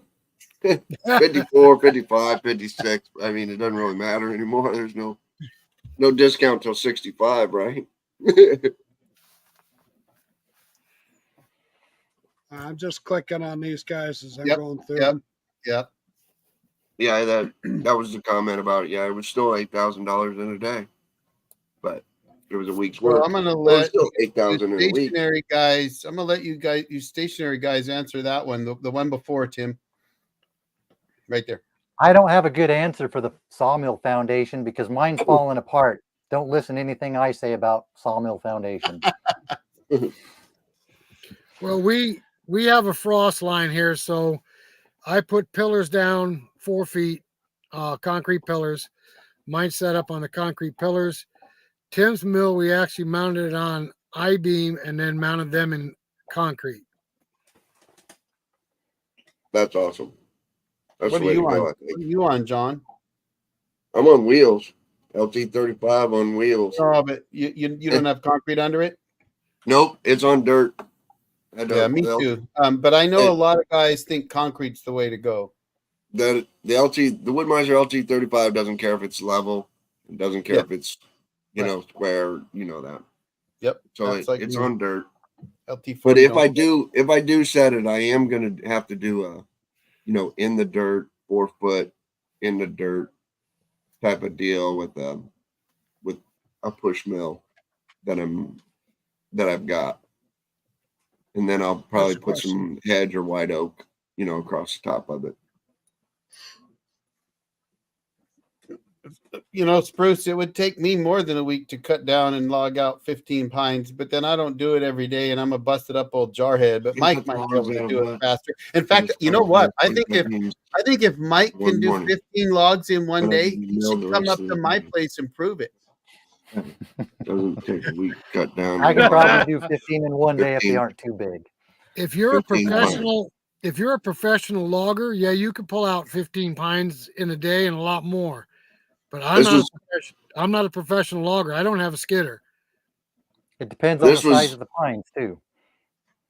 Exactly. Yeah, this was 20. This was 25. It was 25 white pine. They were all standing dead. They were all, every time you felled one, the top of another one fell out. You know what I mean? And it was a slow, dangerous process. And you were hauling them over. It took a day to clear a road to get to the pines because there were so many fallen trees. So, there was a lot of other stuff that goes into the background of that. When I say it took me a week to get them out of there. And that's with a compact tractor, you know what I mean? And a car trailer, so, and a pickup truck. Solar kilns can actually work very, very well. I've actually used what I call the sort of solar kiln. Worked fantastic. Any method of getting heat and getting the moisture out can work, but solar kilns absolutely. I know lots of guys that use them. I use them. Well, you've got one? I've never used one, but I've heard good things. I have two Virginia Tech solar kilns. Oh, that's what I want to build. I was on a webinar with the guy who, and I can't remember his name. I wish I could. The guy who designed those solar kilns, and the question that I found interesting that he got was the guy says, well, I'm going to put a heater in mine so that I can speed up the process. And he says, well, then why don't you just get you an eye dry kiln? He says, just get you a commercial kiln. Yeah. He said, the whole idea of the solar kiln is every night when the sun goes down, I let that wood rest. And that wood rests and that moisture moves slowly out of it. And there's no pressure on that lumber. You know what I mean? And it's a slow, gradual thing. And then I put some pressure on it during the day, suck some more moisture out, and then it relaxes. And that's the beauty of the solar kiln is it's a kinder, gentler way of drying lumber. It's not your pine does not turn out like Lowe's. You know what I mean? It's not stressed. It would work good on some of that. That was the first thing I thought when I watched Wilson's milling that lumber. He said it was going to twist. You know, I was like, man, I'd like to get some of that in the solar kiln. That was my very first thought. You know what I mean? Because it is such a gentle process. But don't mess with, when you design that Virginia Tech, don't mess with his design. That's what it was. That's how it was designed. You know what I mean? That's what it was designed for. I've read the same thing. Yeah, that's exactly right. No Lucas Mill or swing blade here for me. Just band and chainsaw. Never used one. I've run Circle Mill and Band Mill. Never used a Lucas Mill. All right. Okay. No, that one, we've had that one. Nope. Yeah, Andy, whatever. Go do 5.5 years in the Marine Corps. Bye, Andy. I've said it a few times in some of my videos. I wish Andy was here to turn these logs for me. Right. Just come on out here to the West Coast. We'll put you to work. Connecticut. 66. 66. Yeah, Andy and Paul, you guys have a sweet setup there. I got to tell you, I love it. Maybe really one day do. I'll get out there to the East Coast and come visit all you guys after Mike comes up and falls some trees for me. I think they all need to have us come out there when their apples are ripe and they make apple pie and things and cider for us. I like it. You know what? Hey, road trip, Sawdust Road Show. There you go. There you go. Party Right. at Paul and Andy's house. It's settled. Do you guys think a joiner or a planer? Okay, when I had the commercial mill, we got a planer, a four-sided planer. It was more of an aggravation than it was a help. We sell our wood green and we sell it rough cut, period. Yeah, I'm going to tell you, you don't look at the big box stores because you're not going to compete with them. You got to think of how they're not going to be able to compete with you because what you're doing is different. And that's the key. So Mike is not competing with the big box stores. Rick and Tim are not competing with the big box stores. I never did, right? Because they weren't going to go out into the woods and mill those logs up that customer wanted. So yes, I know people that do that and they seem to do it successfully, but I think that's only when you get a much bigger operation, in my opinion. That's my opinion. I don't want to spend my time planing lumber. Just like I don't want to spend my time sharpening blades. Amen, brother. I have too many things to do out in the woods. Right. I want to reiterate Semper Fi, Dan, and thanks for that. Yeah, I totally agree with that. If I want to be a woodworker, I'd buy my lumber from somebody who cut it on their sawmill. I don't want to. Right. I don't want to be a woodworker. I don't want to plane it. I just want to saw. I just want to be a sawyer. I can sell it green. I can sell it dried. I can sell it kiln dried. But I don't want to. If you want to make money, man, just build you some live edge tables. Do the whole thing. Right. You know what I mean? Right. Learn how to be a carpenter. Learn how to plane it. Learn how to cut it. Learn how to sell it. Learn how to market it. Learn how to log it. Why don't you just go ahead and learn how to log it too and get you a skidder? But I will throw this out there though. A friend of mine who has been on my channel, Kevin Bales, he was full-time mobile milling and also milling at his own location. And he did find that it is good to diversify because the lumber market moves up and moves down. And so I don't know that I would go the joiner planer route as a diversification route. You could, if you're a big operation like Custom Sawyer or Nate over at Out of the Woods or something. I would look to diversify in other areas myself. And in Kevin's case, he also runs an excavator now. So he's got a dump truck and an excavator. And I think he's got a skid steer now too. So he's doing septic tanks and other stuff. So if the sawmill business dips, because it can and it will, right? I don't care what anybody tells you, it will dip. You either have to adjust, which Rick and Tim have done a lot of that. And they are probably, I've watched a lot of stuff where they've talked about having to adjust fire so that they can see, that's an old Marine thing right there, so that they can keep their business running. So in my opinion, joiner or planer would be something only if I was really producing a lot of lumber and selling it regularly and I wanted to add a product to my line. Otherwise, I'm going to look for other ways to diversify, like an excavator or something else if the business dips, right? That's just me. There's a pretty common question right there about the buildup. That's almost, it's almost fighting words. That question's almost fighting words. Water and Dawn dish detergent's all I use. Works fine. And pine saw. We use Dawn and pine saw when we're cutting white pine. I cut ponderosa pine like nobody. And I use a healthy dose, glug, like half a cup to a cup of pine saw, and a very healthy squirt of Dawn in a 5-gallon jug. And 95% of the time, I don't have a problem with sap buildup. If I do, if it is getting really sappy, and I did on some dead fir recently, actually, not even pine, but what I found, all I had to do was at the end of the cut or before I started the next cut, open it wide up and hose down the band and then go at it again. And you know, just pour the lube on. That generally works, but I know what John is going to say. I have watched Kevin with his diesel drip system never get any sap buildup at all.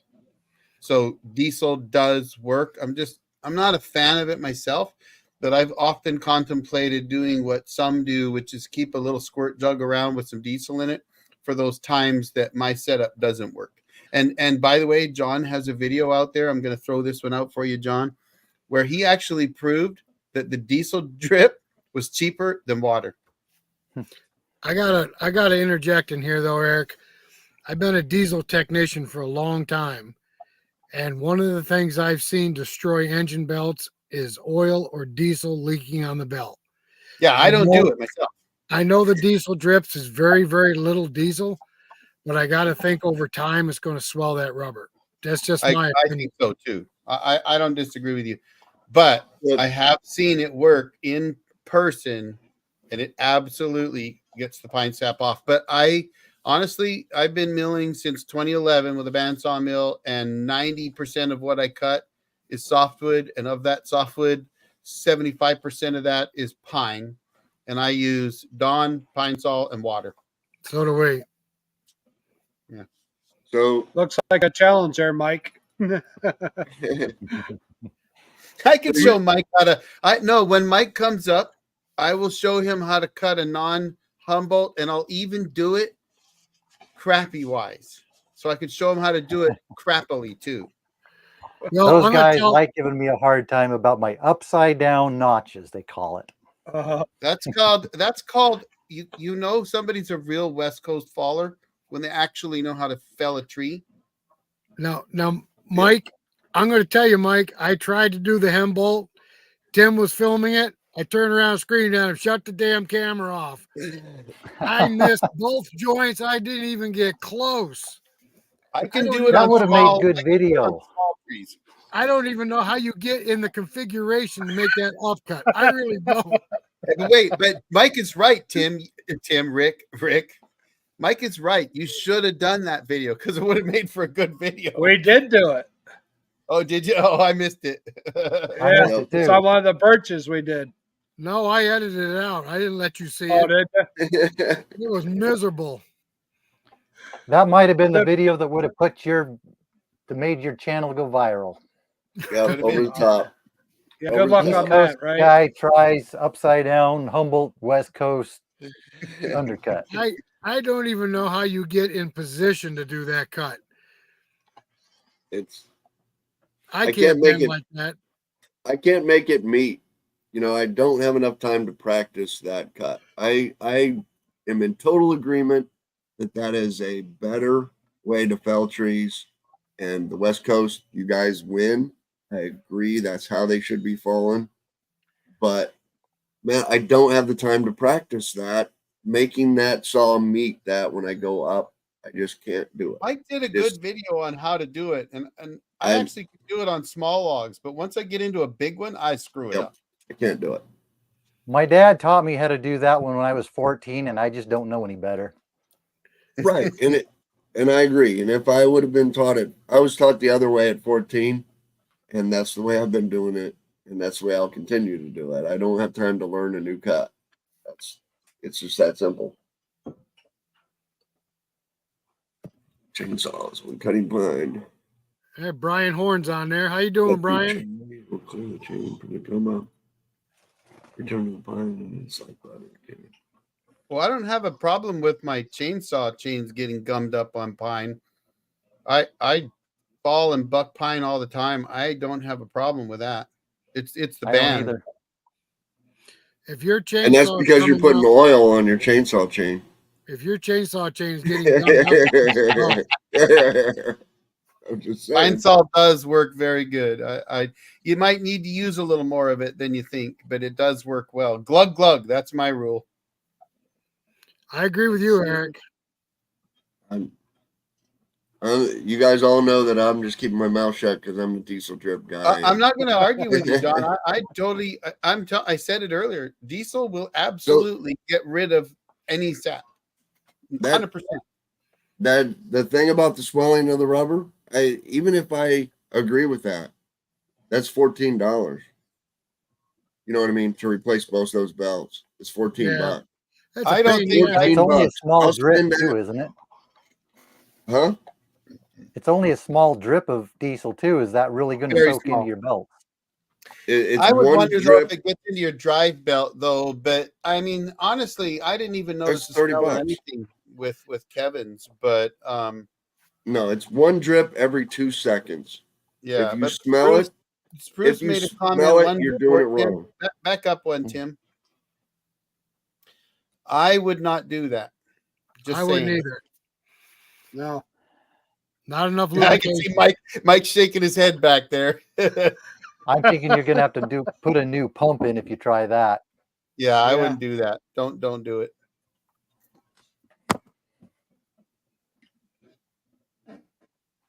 Yeah, Yep, I don't know what. Back up to that last one. Mr. Wilson, is he trying to do my channel with the dang thing? Or I like are we that, talking dang. about roasting? Dang. Right. Hey, DLW, he lives not too far away from me. No, Well- I knew he was one of your guys for sure, but you know, it's a nice throw in there for dang. Yeah. Nice plug.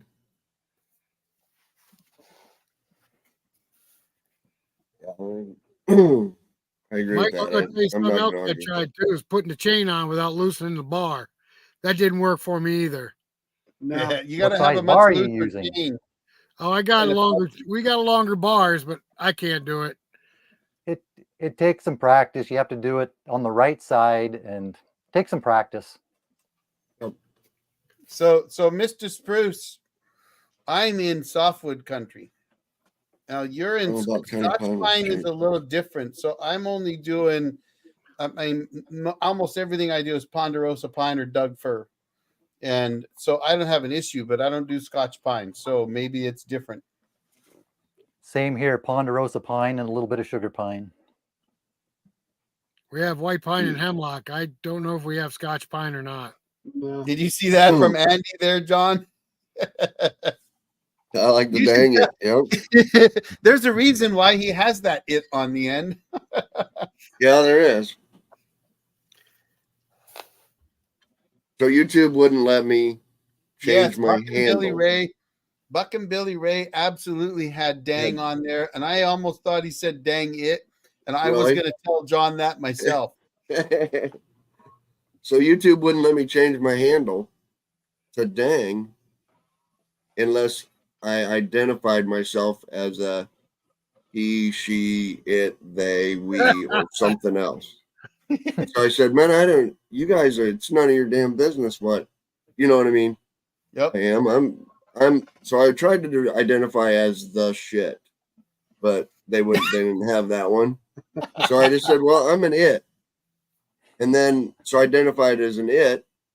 And then when I refreshed my page, like an hour later and they'd uploaded it, now I had dang it. Right after they put that there. That's I didn't awesome. put I it there. love It's it. right on Dang my it. page. It's right on my webpage. Dang it. And I'm like, Arrowhead okay, well, Woodsman, that that means sounds good. it's like Arrowhead came back, and yes, there's about 37 people last I heard. Nice. What do we have now, Showing Tim? 50. 50. Showing Oh, 50. wow. Yeah. Sweet. It's We're been up about to- 50, 60, running that range. We Awesome. top 68 at one time. Awesome. All right. What else we got out there? Hang on. Go back through. 85 cents a board foot is what we get. 85 cents a board foot for white pine dimensional lumber. Now I can tell you out here, I would be charging more than that. You got to remember, white pine is cheap. White pine is a cheap tree. Where you're at. White pine is $2 Oh, a white board pine. foot. White pine. Oh, I'm sorry. I was thinking White pine is still $2 a board foot right here. Yeah, I all would day charge. long. I wouldn't charge less than $1 a board foot. Even out here, where softwood's all over the place. But I don't sell it, so Mike would be a better one out here on that one. I don't like to charge less than $1. Yep. I can't mill it for less than $1 either. But Yeah, Doug Mr. Fur Tilly sells is for doing- more. Steve, Miss Tilly's doing great. Matter of fact, she's aggravating me as we speak. She is West something else. Coast weather. Well, West Coast weather. It's gonna be. It's a bit dry. We're a bit dry in the mountains. Normally, I would have 2 feet of snow, probably 18 inches of snow right now. I have had some other dry years, but this looks like it could be a dry year. So weather forecast wise, I'm not saying because I'm afraid to say it because it might jinx me. So don't say it, Mike, but it might be a dry year. And we all know what that means out here. It means trees die and they burn in forest fires. I just said, don't say that. Oh yeah, I thought you said say that.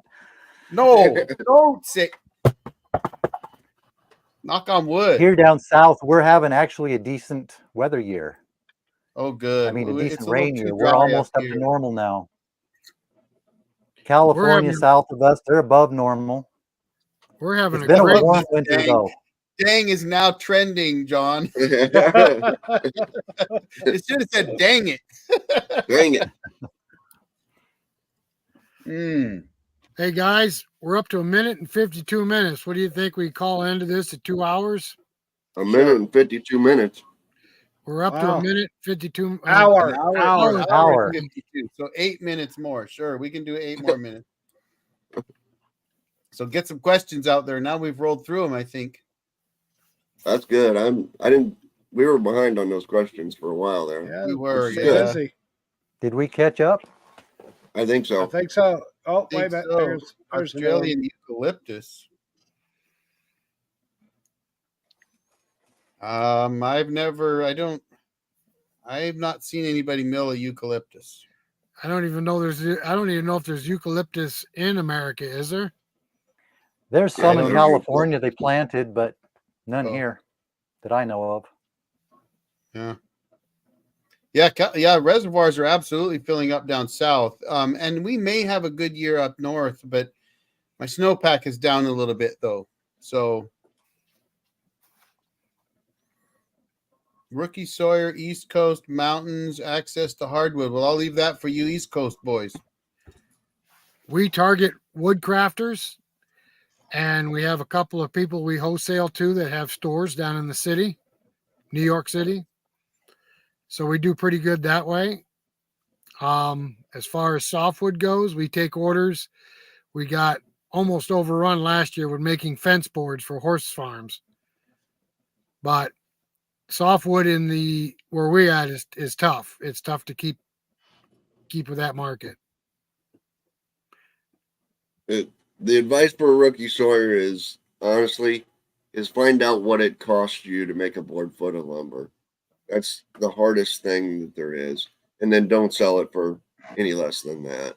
Well, I'm You gonna know? go further. Find out how to make a good board first. Well, yeah, you've Oh, got to come on, sell Eric. it. I'm gonna tell you, I have seen that a lot.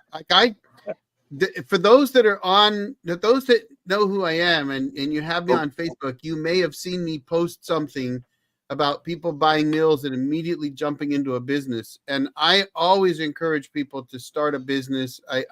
My YouTube channel is mostly helping other people out. That's what I like to do. But if you get a new mill, make lumber for yourself and use it yourself and do it long enough that by the time you go out and make lumber for somebody else, you make a good product and they'll come back to you. But if you don't learn that first, there's so much more to turning a log into lumber that you could find yourself with no customers because the word travels fast. You're absolutely right, Eric. I've been at it so long that I forgot that aspect of it. But back when I had the commercial mill, I could outdo the Amish because I was very particular about the accuracy of the size of my boards. And I think when John was out to our mill this past summer, you saw me break out a go no go gauge and put it on the board that I cut for you, Mm-hmm. just to make sure everything was as accurate as it should be. Yep, it's still in the video. So accuracy is important. So yeah, practice and get to be a good miller first. Learn to read the log. Yeah. This next question is fighting words.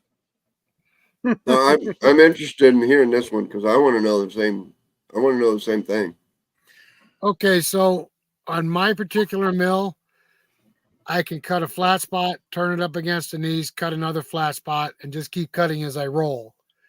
I know we've had problem logs where I've cut a flat spot and then rolled it 180 degrees to make it sit straight.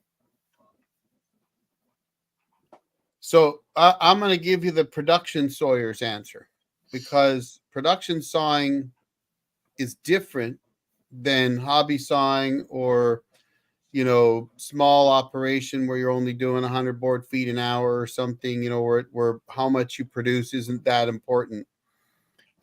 If you're trying to production saw on a band mill, then you roll 90. The only time I will roll 180 degrees and do perpendicular is if for some reason I'm concerned about the small end of the log and I need to get a specific width and I absolutely need to make sure that I get that specific width. That's the only time you'd ever see me roll 180 degrees and do perpendicular faces. And in my opinion, and it's just my opinion, but in my opinion, there's actually no good reason from anybody to mill any other way than 90-degree faces. And I know lots of guys will say, yeah, but if I do this, I can put my square up or whatever else. Well, if you're pulling a square out, then you're already behind me. So as a production sawyer, I'm going to take my first face off. And when that face is ready to go, I'm going to roll 90 degrees into my side supports. I'm going to clamp it up and I'm going to open my next face. And I can tell if that's 90 degrees or not without ever pulling a square out because I've milled so many logs. I know. I also know that my mill is aligned properly. And so if I'm flat to that side support, my next cut's going to be 90 degrees. And that is the foundation of your entire cant. But also from a production sawyer's standpoint, when I make my next roll to cut my third face, I'm not just going to cut my third face because I'm not going to mill to a cant. If I'm going to mill 3 2x4s or 3 2x6s, and I don't usually do 2 anymore, unless I'm going to do 2x6 and 2x4 at the same time, then I'm going to make those next 2 cuts right then and there. So I'm going to go mill, roll 90, mill, roll 90, cut the top off, cut again, roll it up one more time, and knock that sucker right to the deck. And so from a production sawyer standpoint, no reason you should ever mill 180 degrees or flip the log 180 degrees and mill perpendicular faces, unless, as I said earlier, you're concerned that you, like, say your customer wants 2x10s and the small end of the log is, 14 inches or 13 inches in diameter, and you can get some 2x10s out of it, but you're trying to maximize that, then you could take the top off, make sure you leave some wane, flip it 180 and do that again, and very, very carefully work to that 10-inch wide on the small end. But that's going to slow you down. Your production's going to go down. And if you're milling by the board foot, you're going to make less money. If you're milling by the hour, then you're not producing as much for your customer. So for me, it's always trying to target 300, 400, 500 board feet an hour consistently every hour. And that means roll less. I do it the opposite. I flip it 100. I cut the first cut, then I flip it 180 degrees and do it the other way. I think the reason I started that is because it makes a more balanced cant. And the way my log clamp pushes up against the log stop, it's less unbalanced weight that way. That was my reasoning when I did it, when I started doing that way, and I just got in the habit of doing it. Yeah, but you're Eric's not way really, might be better, but I just Well, keep you're- doing it that way because it's become a habit. well, my way's not necessarily better. It's faster. It's all about the speed. And to answer Andy, yes. On my LT10, yes. But I spent a lot of time working with production sawyers online. So I didn't learn to do it myself. I learned from guys that were in the multi-million board foot club. And it was from them that I learned how to produce more per hour. And so, yeah, I did do that on my LT10. In fact, I never flipped 180 degrees until several years later when I was trying to sneak out a cant out of a log that I knew wasn't really wide enough, but I knew I could get maybe 3 2x10s out of it, and so I did a 180 flip for that reason and actually made a video about it. But that was several years later. So no, I started on the 90 degrees even on my LT10 because I'm a jarhead and I wanted to produce more. It was always too slow for me. My LT40 is too slow for me. Okay, so this next one, I'm going to answer that because I had a circular mill. Now, Eric, what did you call the pieces that come up behind the cant? Not the dog itself, but The flits. Wait. The side supports? yeah, I call them knees because on the circle Side mill, they were called knees. I call them knees on the band mill. Not all band mills are built equal with those knees. Mine, I can clamp tightly against my knees, but some band mills you cannot. And I think what he's saying is on a band mill, you got to roll it 180 to keep it accurate. Some of them you do have to. You can't clamp it. You can't clamp it. I agree with you, and I'll tell you why. Because you still got to roll it again 90 degrees to get flat against the side supports to take your third face. So you're going to have to put it, even Mike's way, he might mill perpendicular first, but now he has to roll it up.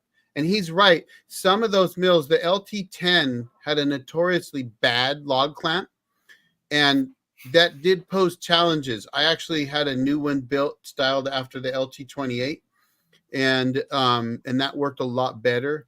But you're going to have to mill with a round side up and a round side down, and your flats against your side support, and you're going to have to clamp it solid against that side support regardless. At some point, you're going to have a flat side against the side support with a round part underneath on the bottom on the bunks. You're going to have that. So that's why I say you should always go 90, because you're always going to have a round face underneath and a round face up top at some point on your third cut if you're building 180. So you might as well just start. You're absolutely correct. It's faster to cut it that way, but I've seen some mills you can't clamp it tight against the side supports or the log stops, or I call them knees. There must be lighter mills or something then. Yeah, but I've seen some mills that just don't work well. I don't know why. Yeah. If it's Yeah. only cut on one side, I find I have to push it harder with the clamp to get it to be square against the log stops. If And it's that may uneven, be if there's a round something side with on one side. that may be an LT15 quirk, maybe. I mean, I get it. Sometimes it's difficult to do it, but I would challenge you, Mike, to try to see if you can make that other way work. Because I'm gonna tell you, if you do one, and it takes a little bit of work. I did it on my LT10, but if you do, you'll save yourself time. It really is faster. The only thing I can see is, though, on a manual mill, and you're trying to hold that log up there on that By first yourself, 90 yeah. degree turn by yourself. So you've got your arm out here holding up a cant hook, you know what I mean, and you're trying to clamp it. That's But the John, only.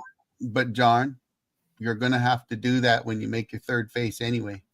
No, because like Wilson said, there's not going to be as much weight hanging It's out balance. there because you've sawed off some of that weight. But you're still And doing a round bottom.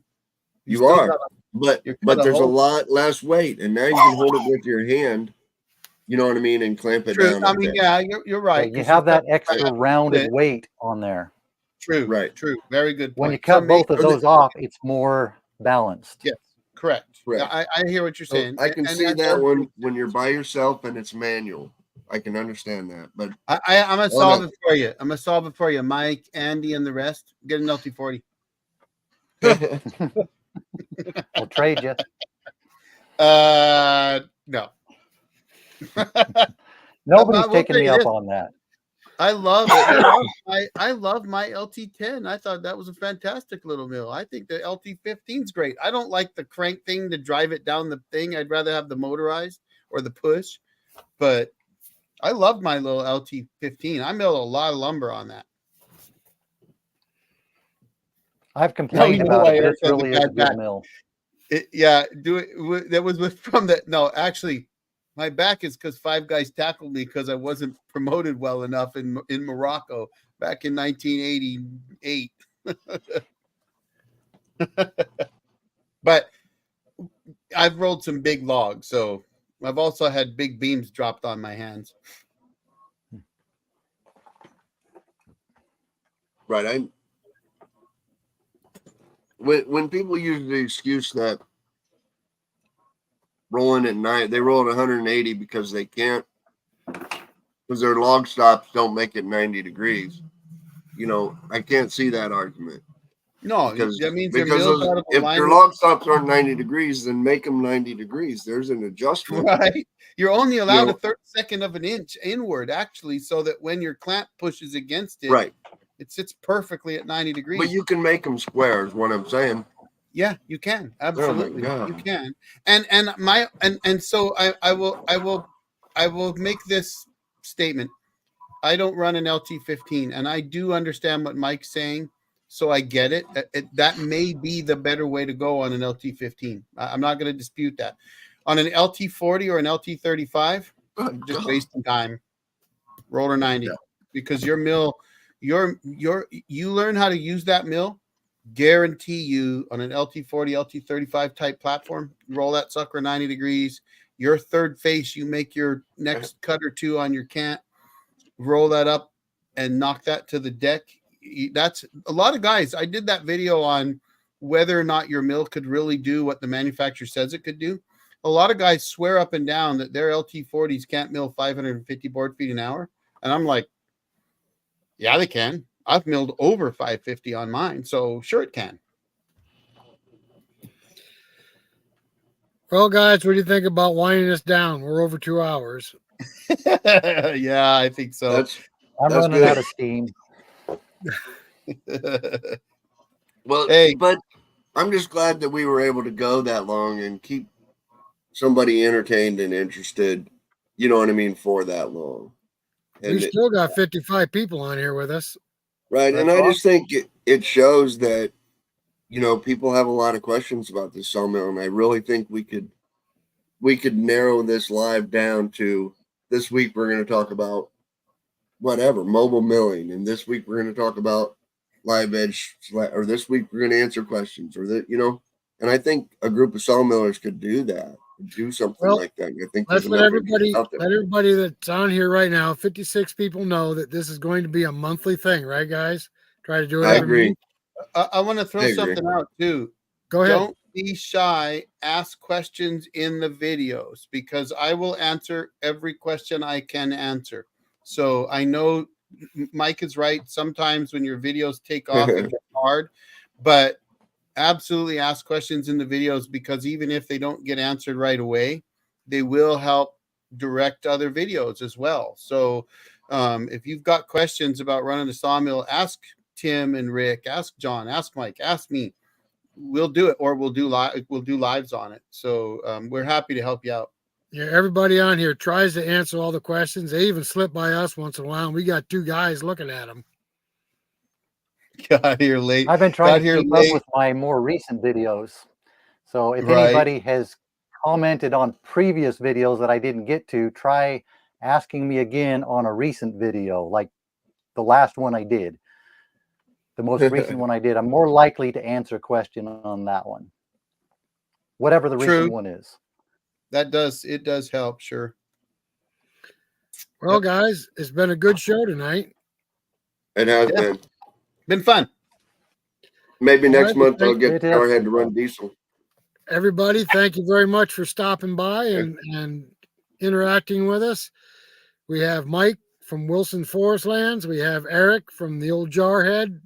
We have John, or Dang It, from Davidson's All Natural Gym, and Tim and I from Two Brothers Outdoors.